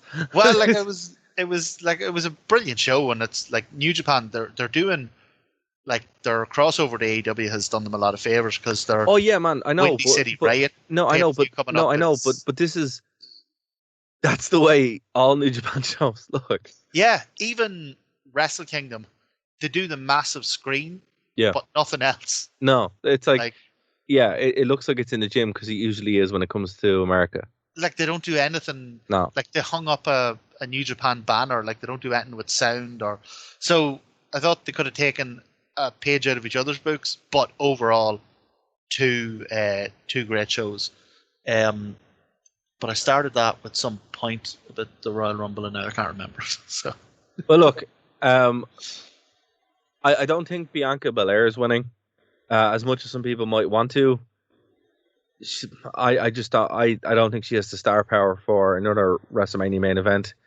Becky could be her year. Bayley makes the most sense out of all of them because Bayley has been kind of just waiting. There's only been like 6 women announced. Nia Jax, lol. You know, so Becky's won it before, hasn't she? She has won it before. That's why I'm thinking heel Bayley is what they're really leaning into. So that just makes sense. I mean, I don't know. It's still quite early. I'm shocked that more women haven't been announced. But even the men's Rumble, only 11 spots have been announced. Yeah, but I mean, so one thing with the Rumble is they like to keep a certain amount of surprises. You know, there's usually, like we say this year, you're probably looking at a couple of veterans like coming back, like guys who aren't like coming back properly, but for a spot in the Rumble.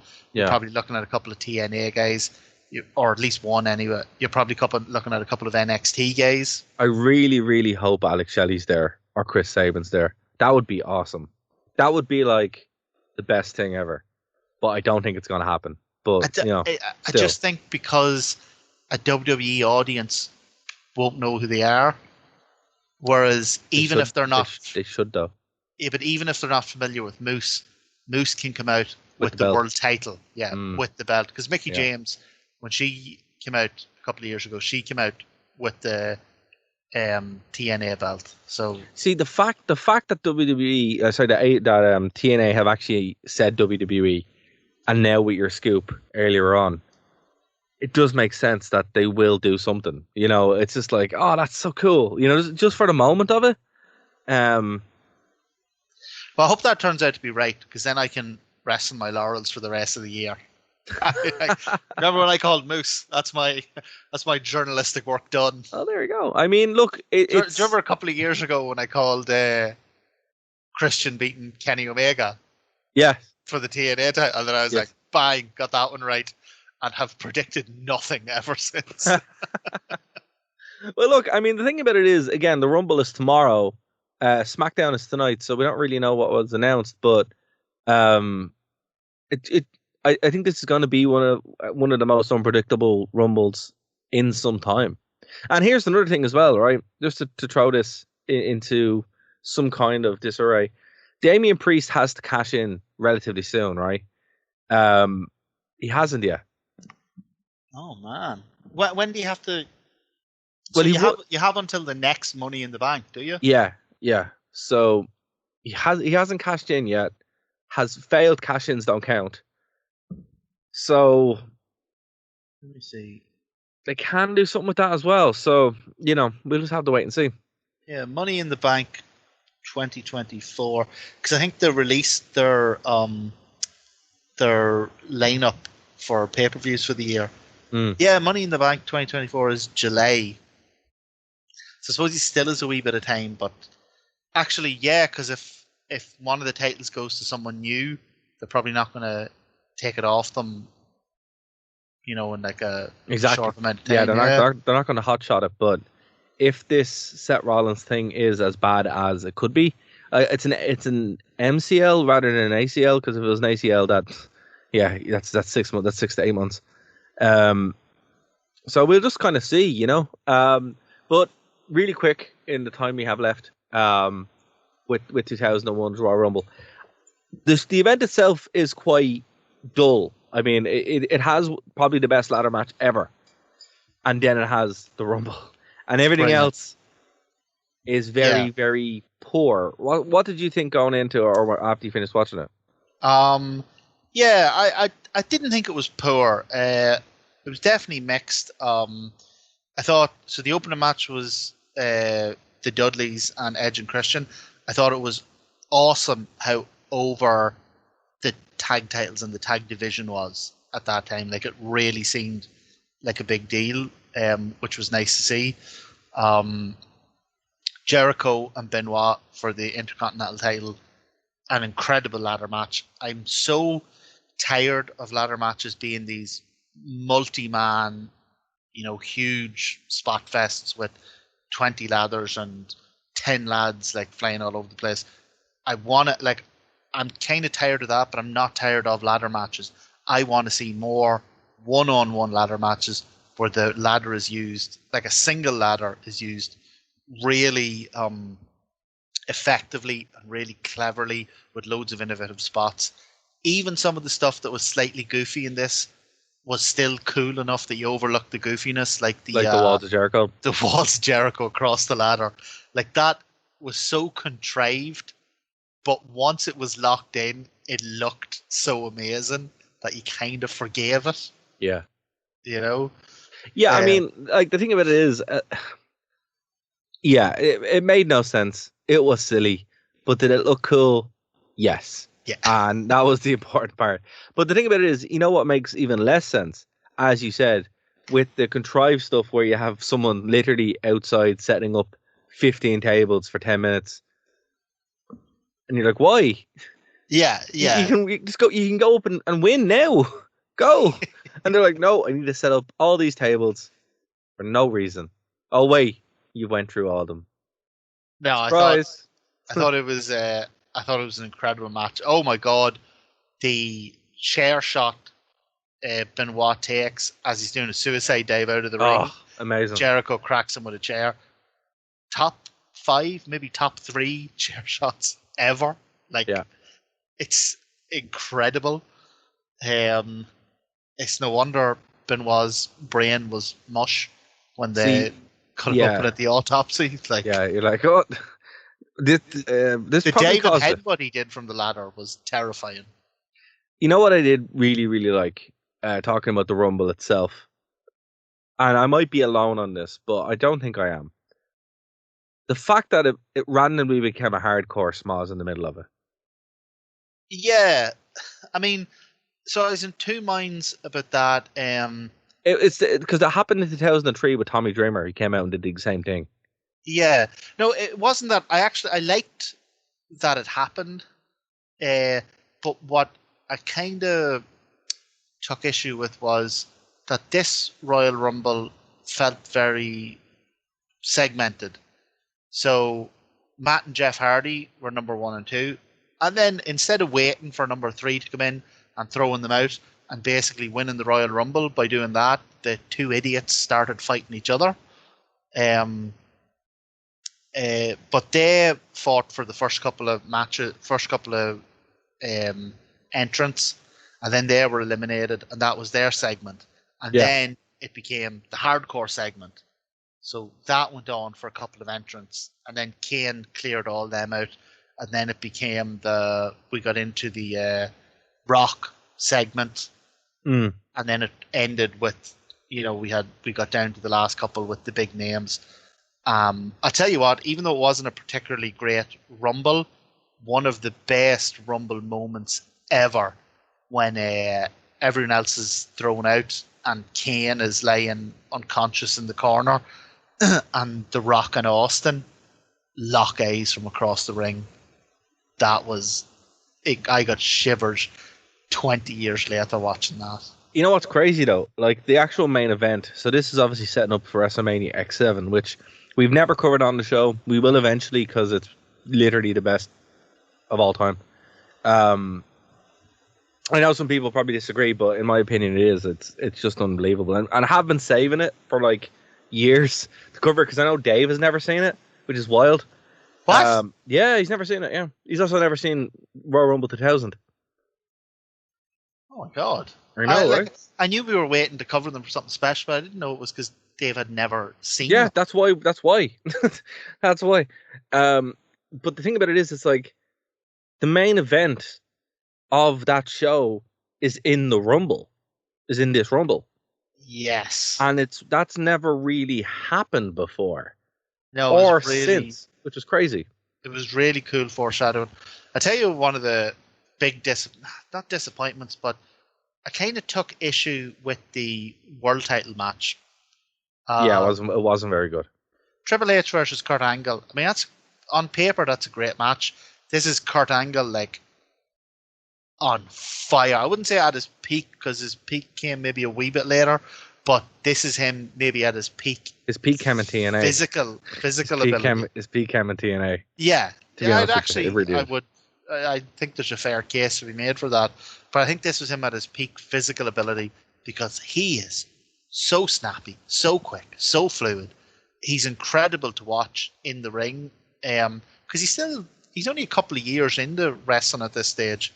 2 years, yeah. And I was kind of watching him go, oh man, and he was doing like just simple moves like a fireman's carry, hip toss, but he had that Bret Hart thing where he was doing them so quickly and so crisply. Like I was kind of more fascinated watching them than a huge spot. But then the whole thing descends into McMahon drama. The camera comes off the ring for what feels like about 20 minutes while Stephanie and Trish have a fight, and then Vince comes out and then takes them backstage. And even through the pay-per-view, the whole build is Triple H. Like there's little or no reference to Angle, who is the champion. And it just, I don't know, it kind of felt like his championship was kind of a foregone conclusion at that stage because he wasn't even the main focus in the world title match. He was he was like the third focus. Like Triple H was ahead of him, and then the whole McMahon drama was ahead of him. Well, the McMahon drama was ahead of everything. Yeah. But like, yeah, it makes a bit more sense when you go to WrestleMania and see what kind of happened. And the next pay-per-view, No Way Out, really does kind of like fix it. And the road to WrestleMania, and Angle loses the title at No Way Out. So. He does, and he ends up having a phenomenal match with Benoit at Mania. But it's the biggest crime actually of this. You call it a good point.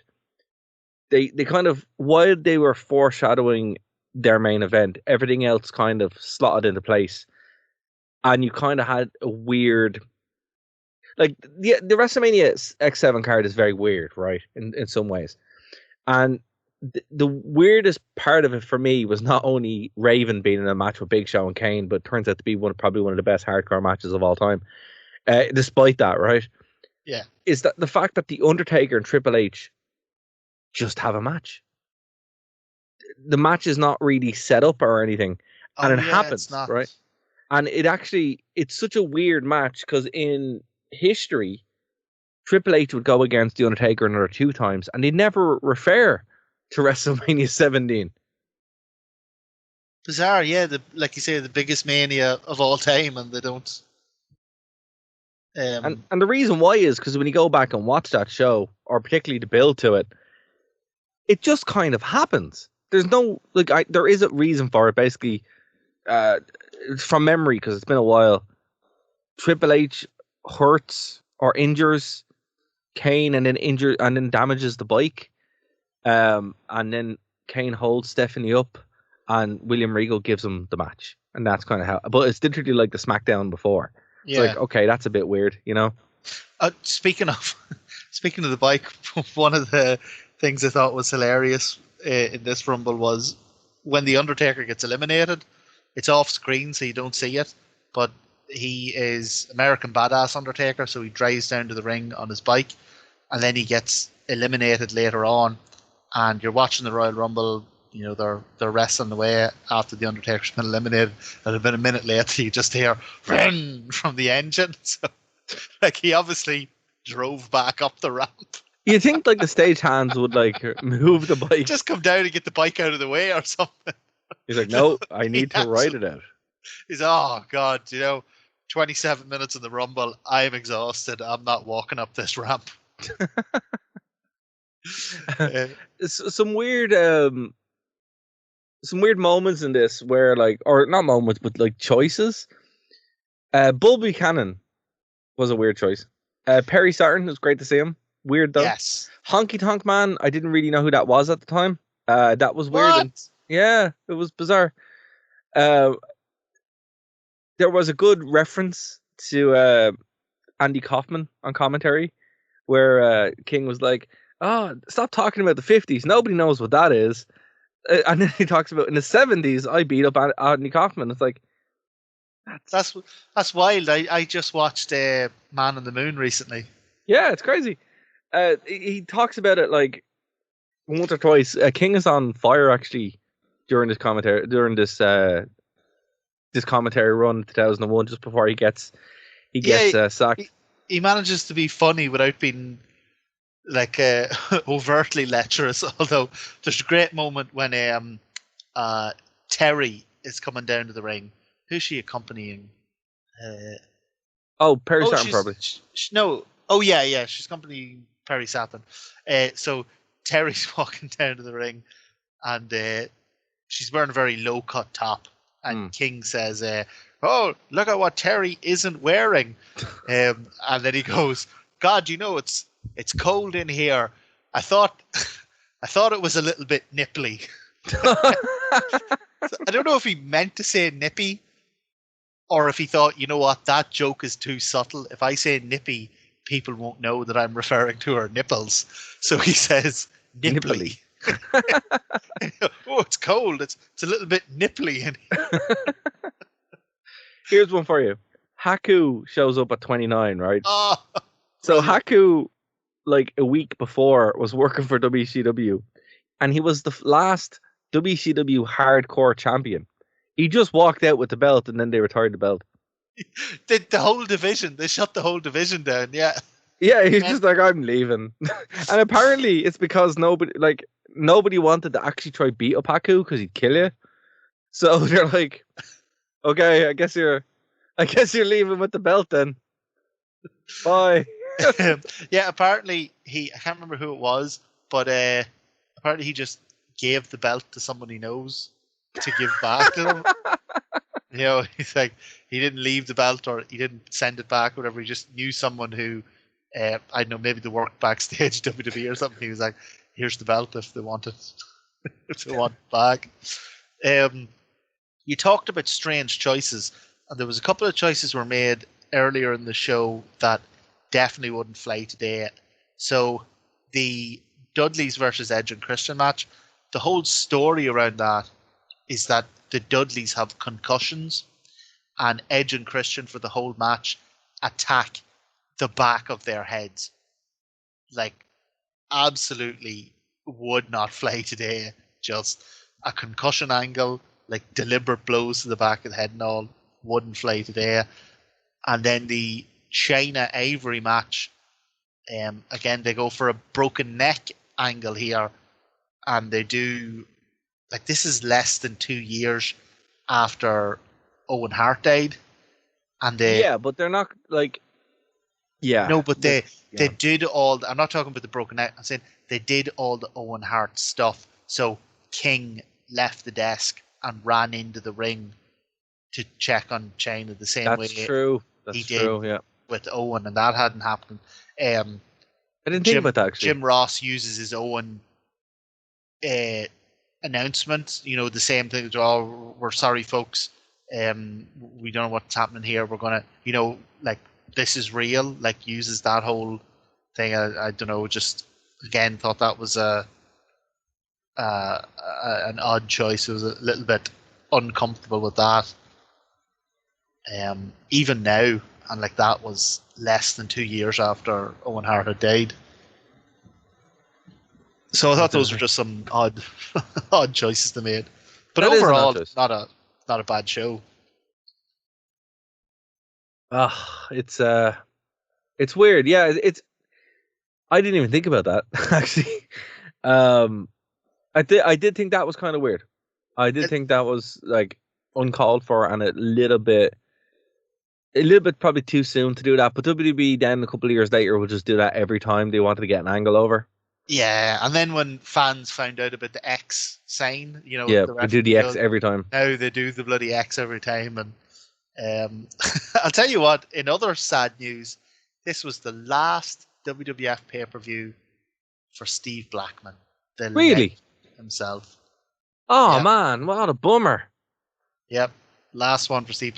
Really? He wasn't fired or anything, and he did wrestle for another while with them because he was. Do you remember he was part of the Scotty Too Hotty dance thing? Yeah. It was either before or after Rikishi. Steve Blackman then had the glasses and that. So he did wrestle on Raw and SmackDown for a while, but he wasn't on the next couple of pay-per-views, and then he got injured, and that was it. Then he retired. Oh no, not Steve Blackman. It's like not Lenny. Not Lenny.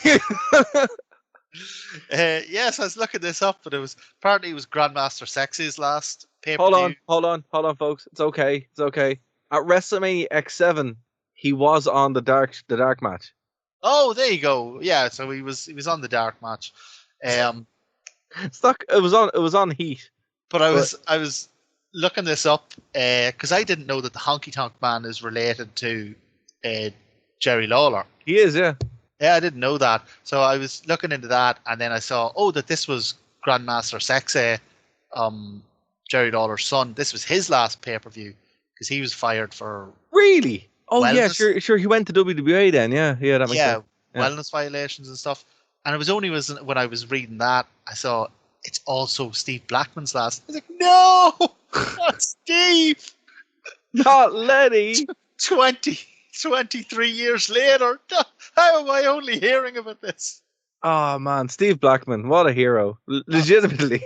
Oh, legend. Like one of the, like, not top gays, but one of the mid card gays that you forget about until his music hits, and then you're like, oh my god, I love him. He is the ultimate boogly. Oh, number one. Like he's what PJ he's Polacco, the leader of the Buckley boys. He is. He's what PJ Polacco wishes he was. Yeah. Yeah, because he's one of the boys, but he's not like an embarrassing boy. No. You know, like he's not the Buckley of the Buckleys.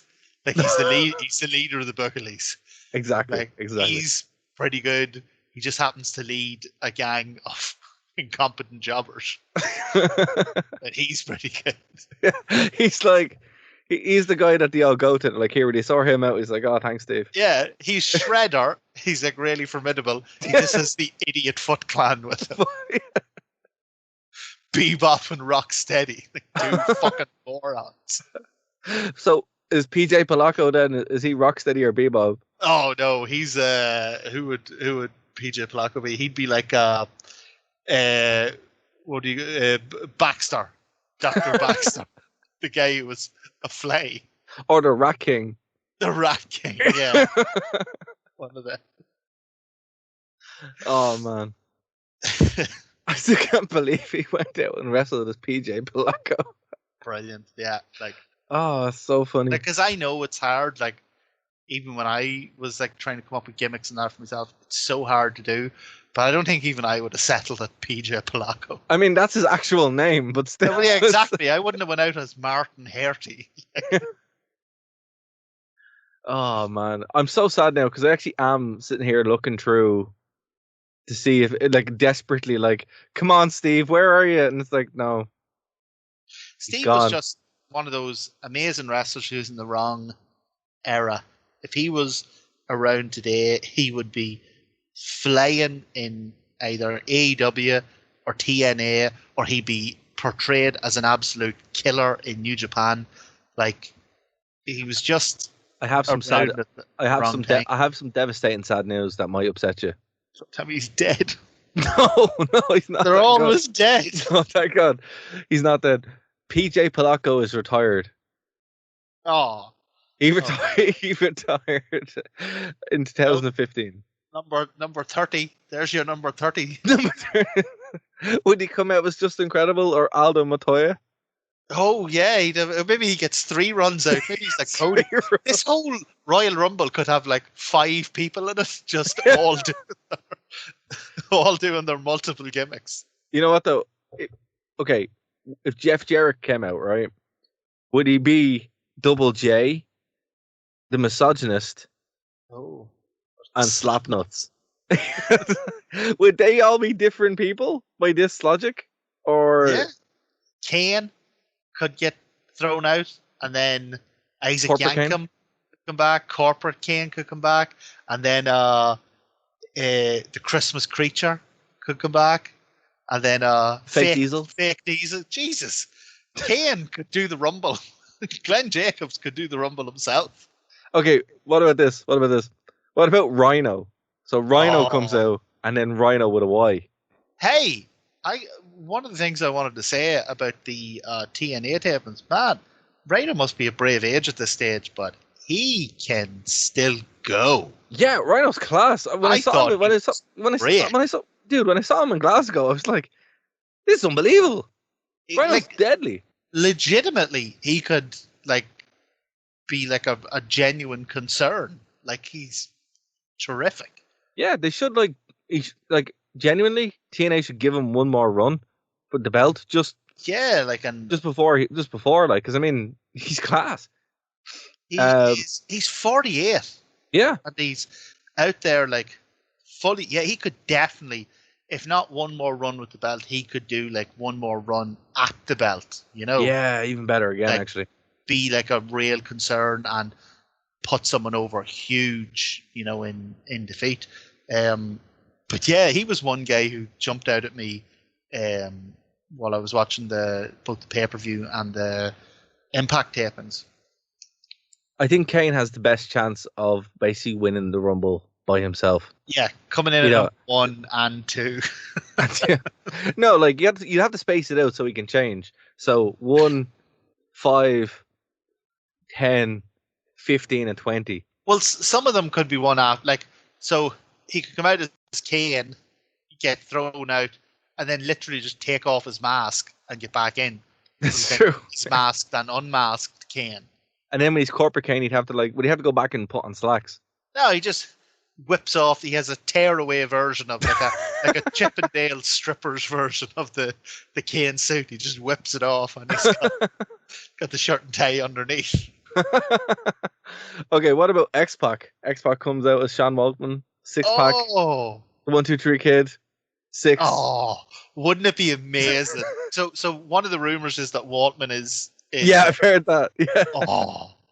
Hold on. Okay, here's all the gimmicks. If he came out as the 1, 2, 3 kid, I would lose it. That would be a legitimate pop for me. The 1, 2, 3 kid, 6-pack, the Cannonball Kid, the Kamikaze Kid, the Lightning Kid, Pac, Sean Waltman, 6-pack, X-Pac, Sean Waltman. That's like 10. That's like 10, and then you come out just as Sean Waltman. Like him and the whole Royal Rumble could be him and Kane just eliminating each other, while they each change. He could throw X-Pac out, and then X-Pac could change and come back in and throw him out, and then he could change, and they're just back and forth to the finish. That'd be the best. Like, people would be really pissed off, but it would just be like, we need to get rid of this rule. If you are biologically the same person, you cannot be in the Rumble more than once. Mick Foley, this is your fault. You know what? In kayfabe, apart from Foley done it? Yeah, he did do it, yeah. No, has anyone apart from Foley done it? No, they haven't. No, but the rule has never been, fixed. Here's the thing, though. Do you think in kayfabe, there's no reason that no one has done this? or are they just different people and they don't interact with each other? Like, is there no kayfabe reason that like a former repackaged wrestler just hasn't done it?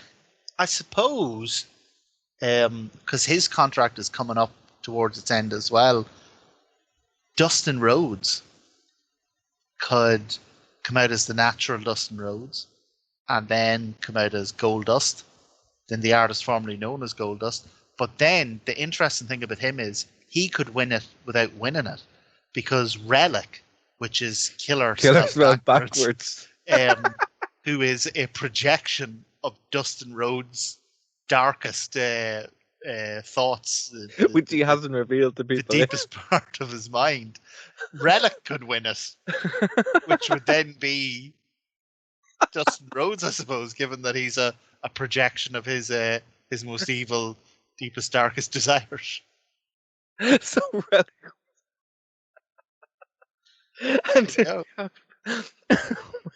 I want that so badly. Yeah. Black Rain comes out after the Rumble, and Rellik's in the ring.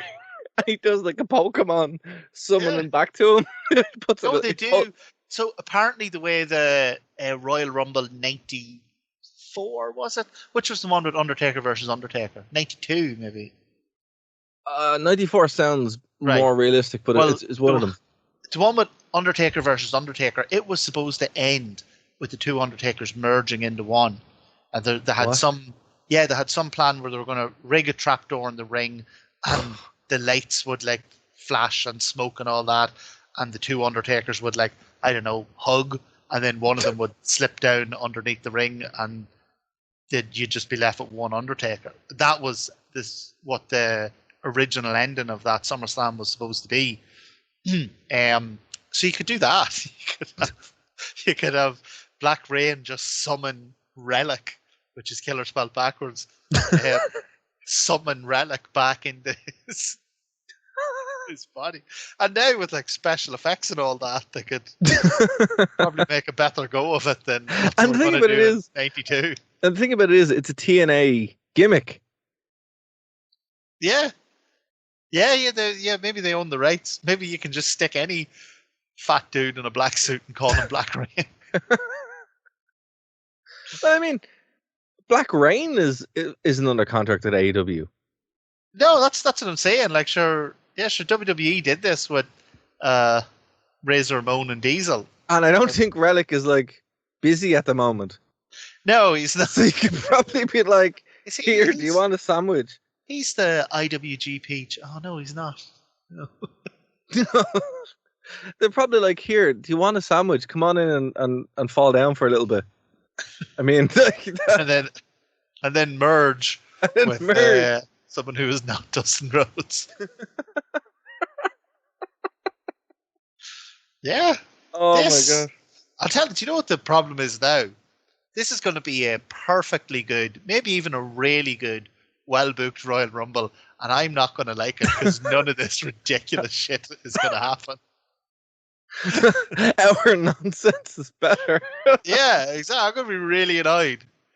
You know, I'm just having a look to see who played Rellik. So Johnny Stramboli played Rellik. Like when we started this conversation, I was like, "God, do you know what I think is an outside shout that might happen? I think my money's on Gunther to win it." And half an hour ago, I was really excited by that prospect. And now I couldn't give a shit. Now I just want. Now if Rellik doesn't show up, I'm going to be like, $5 billion Netflix deal? I don't care. WWE's dead. In the mud. Like, if Rellik doesn't show up, we riot. Yeah. So here, like, I do have bad news though. Rellik he isn't dead. Oh. Okay, he isn't dead. So we need to be. But he has retired in 2014, so he has the equal chance. Not TJ Palazzo. Rellik. Not Rellik. But the man retired, but the gimmick lives forever. Well, you mean the writer, which is retired, spelled backwards.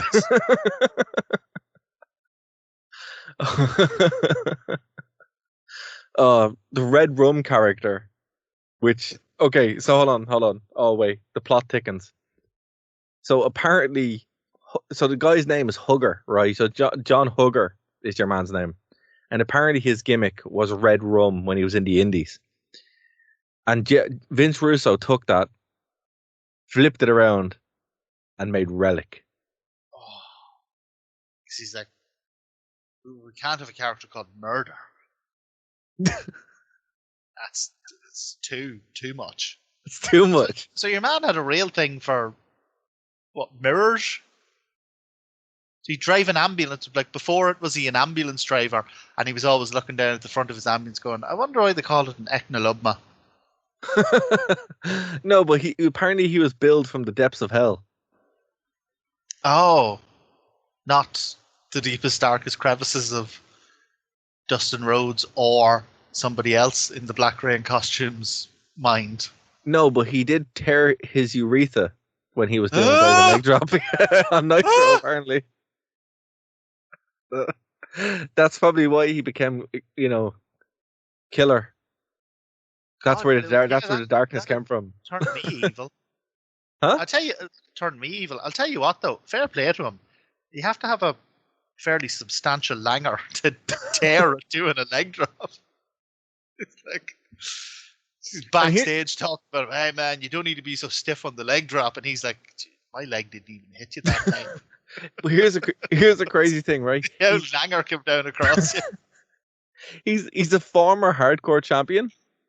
Oh, so who isn't? He beat Bradshaw on a random episode of Heat, and then he pinned Jeff Hardy. But who is he in WWE? Stromboli. Jonathan Stromboli. Oh, nice. From the Full-Blooded Italians. He actually was one of the random Italian lads that you taught, that we brought up earlier on. Yeah. Oh, Rellik. Which is killer spelled backwards. There you go. I know he's the writer. At least it's not dead. Yeah. Every time you're just Googling, you're like, please don't be dead. Just don't be dead. So, it's so hard to say dead backwards because it's dead. Well, I mean, TNA did have a gimmick called Suicide. Oh, so, that's right, yeah. But spelt forwards, so spelled correctly. Also, if you saw him in a mirror, you wouldn't know what he was trying to say to you. So TNA are so aware of how stupid this was that when you go onto their Facebook and it has so there's a post here from 2019. Today in hashtag Impact History, Rellik, quotation marks, that's killer spelled backwards, made his TNA debut. So they were aware of it. And also I think that's the appropriate way that you have to actually address him. I love that they're so upfront about their history. I love it. TNA are the greatest company of all time. That 2007 Christmas episode. That was WWE that tried to bury it in the for years network somewhere, or it just disappeared. You wouldn't be able to get it at all. But now TNA is like, look at the stupid shit we did. Isn't it hilarious? Look, I don't care what people say. TNA are the best company in wrestling ever. I just think they're the best. They really are. For stupid shit like that. Fully believe that you fully believe that. That's all I'll say on the matter. That's fair. But folks, we are going to leave it there. Martin, thank you so much for doing an extended edition. Folks, we said we were going to keep a nice tight hour. We've done many more. But I had a great time, as always. Look, as I said, when we get into talking about Steve Blackman and Rellik, time just gets away. It's going to be an all-nighter. It's got to be an all-nighter. You got to keep the lethal. If you want to keep things to a time limit, you got to keep the lethal weapon out of it. Or Rellik, which is killer spelled backwards. Because half the time is just pointing out that his name is killer backwards. Just in case you forget that, but I'm disappointed now because, like you, I'm going to be watching the Rumble, and if he doesn't appear, none of this shit's going to happen. None of it. Yeah, but we're disappointed now. We've set ourselves up. We've laid this beautiful table, this exquisite meal of booking masterwork, and unfortunately, it's just going to be Punk winning or something like that. Yeah, something crap. But hey, let's Some crap. we will always have FDR versus House of Black in a steel cage on Collision. Is Rellik going to be there? It's the House of Black, spooky nonsense. Yeah, but specifically, know what they should do? They should bring Rellik back. Fine, Can we start like a hashtag? Hashtag start bring Rellik back? We just kill spelled backwards. Just everywhere. Just everywhere. Bring Rellik back. Words. Or even just, random Senate races in America. Vote Rellik. We just killer spelled backwards. Just appear everywhere. Random, Just in case you're confused on the ballot, Rellik is killer spelled backwards. Like for the Eurovision or something, you're like, vote Rellik, which is killer spelled backwards. If you're confused who to vote for, write out the word killer and then read it backwards and then vote for that person. How can you not? I mean, look at that face. How can you not? That's a face that nobody could love. But you vote for him because it's important. It's like a friend from Monaghan, Maria, used to say, you couldn't love him if you breastfed him. Here's one for you, right? Netflix. Netflix Sunday or Netflix Tuesday or whatever they do the pay-per-view, right? And then your choices are Rellik, killer spelled backwards, Red Rum. Who are you voting for? Oh, it's gotta be. You gotta be Rellik, hasn't it? Has to be. Couldn't be. What if they use this Netflix thing as an opportunity to make money out of some of the other copyrights that they have, and to bring back Netflix Nitro? That would be cool. That would be class. Or Halloween Havoc. If you did cut the shows down to, like you say, an hour or 2 hours, you could probably stick another one in. Yeah, I mean, you can have different brands. That's what Vince McMahon said. I don't know. Like, I am interested to see how they do bring that all together when it kind of happens. But there's so much. Like, as we're like doing the show, news is breaking. So I'm only like I'm waiting for when we hit stop on this recording, and it's like WWE has been split into 50 different pieces and scattered to the wind. Confirmed. Royal Rumble number 30. Tony Khan. Oh my god. Martin, is there anything you want to plug before we get out here? No, except FTR versus House of Black in a steel cage, the main event of Collision. And don't forget, Rellik is killer spelled backwards. That's it. If you forget it, just write out the word killer and read it backwards. It's like the way you owe us an X-Pac euro because X-Pac didn't scream X-Pac, he screamed make some noise. Absolutely. And in fact, you could be hearing that at the Royal Rumble. And if you didn't know that, you owe us €1. Or you can join our Premiere Patreon, which used to be the Virgil tenor, which is now the Rennet, which is tenor spelled backwards. Join the Patreon Rennet tier. I love it. That's amazing. Yeah, folks, this is your first time. If anyone joins the Patreon Rennet tier, we will handwrite you a letter entirely backwards. The whole letter will be backwards. And we'll sign a killer. Yeah. Then it'll just read Rellik. It's just confusing now. But yeah, throw us a Patreon Rennet. You gotta keep... Sorry. How did they come up with that stupid We gotta shit? keep the lights. No.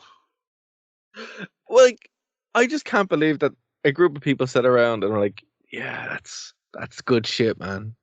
Come on, the whole start of the show we were talking about how other people are shocked by Vince McMahon, but as wrestling fans, we aren't.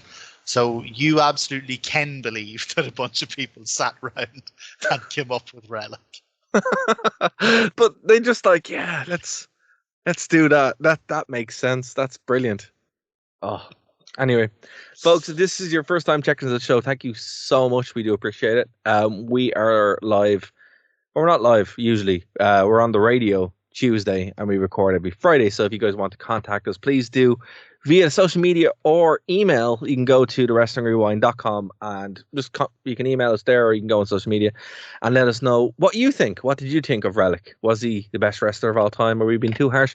Or do you want us to never forget that it's Killer spelled backwards? We'll be back. Did he win the Rumble? Did he win the Rumble? Exactly, because when email us from the future and tell us. Are you sad that he didn't win the Rumble? That's probably. I'm going to be sad if he doesn't win the Rumble. He's. You know what? He's my pick. I'm gonna go a limb. He's my pick. Gonna put a Rennet on it. Gonna put a Rennet. A Virgil Rennet. Yes, and if you do want to contact us, you can via the social media or the email, or just a pigeon maybe. Scream into the wind. Scream into the wind, and that probably won't get to us. But we're also on Twitter if you're on that hellscape, and we'll be back next week to talk about the fallout from the Royal Rumble and more on the road to WrestleMania. Talk to you then, guys. Bye. Secret tell.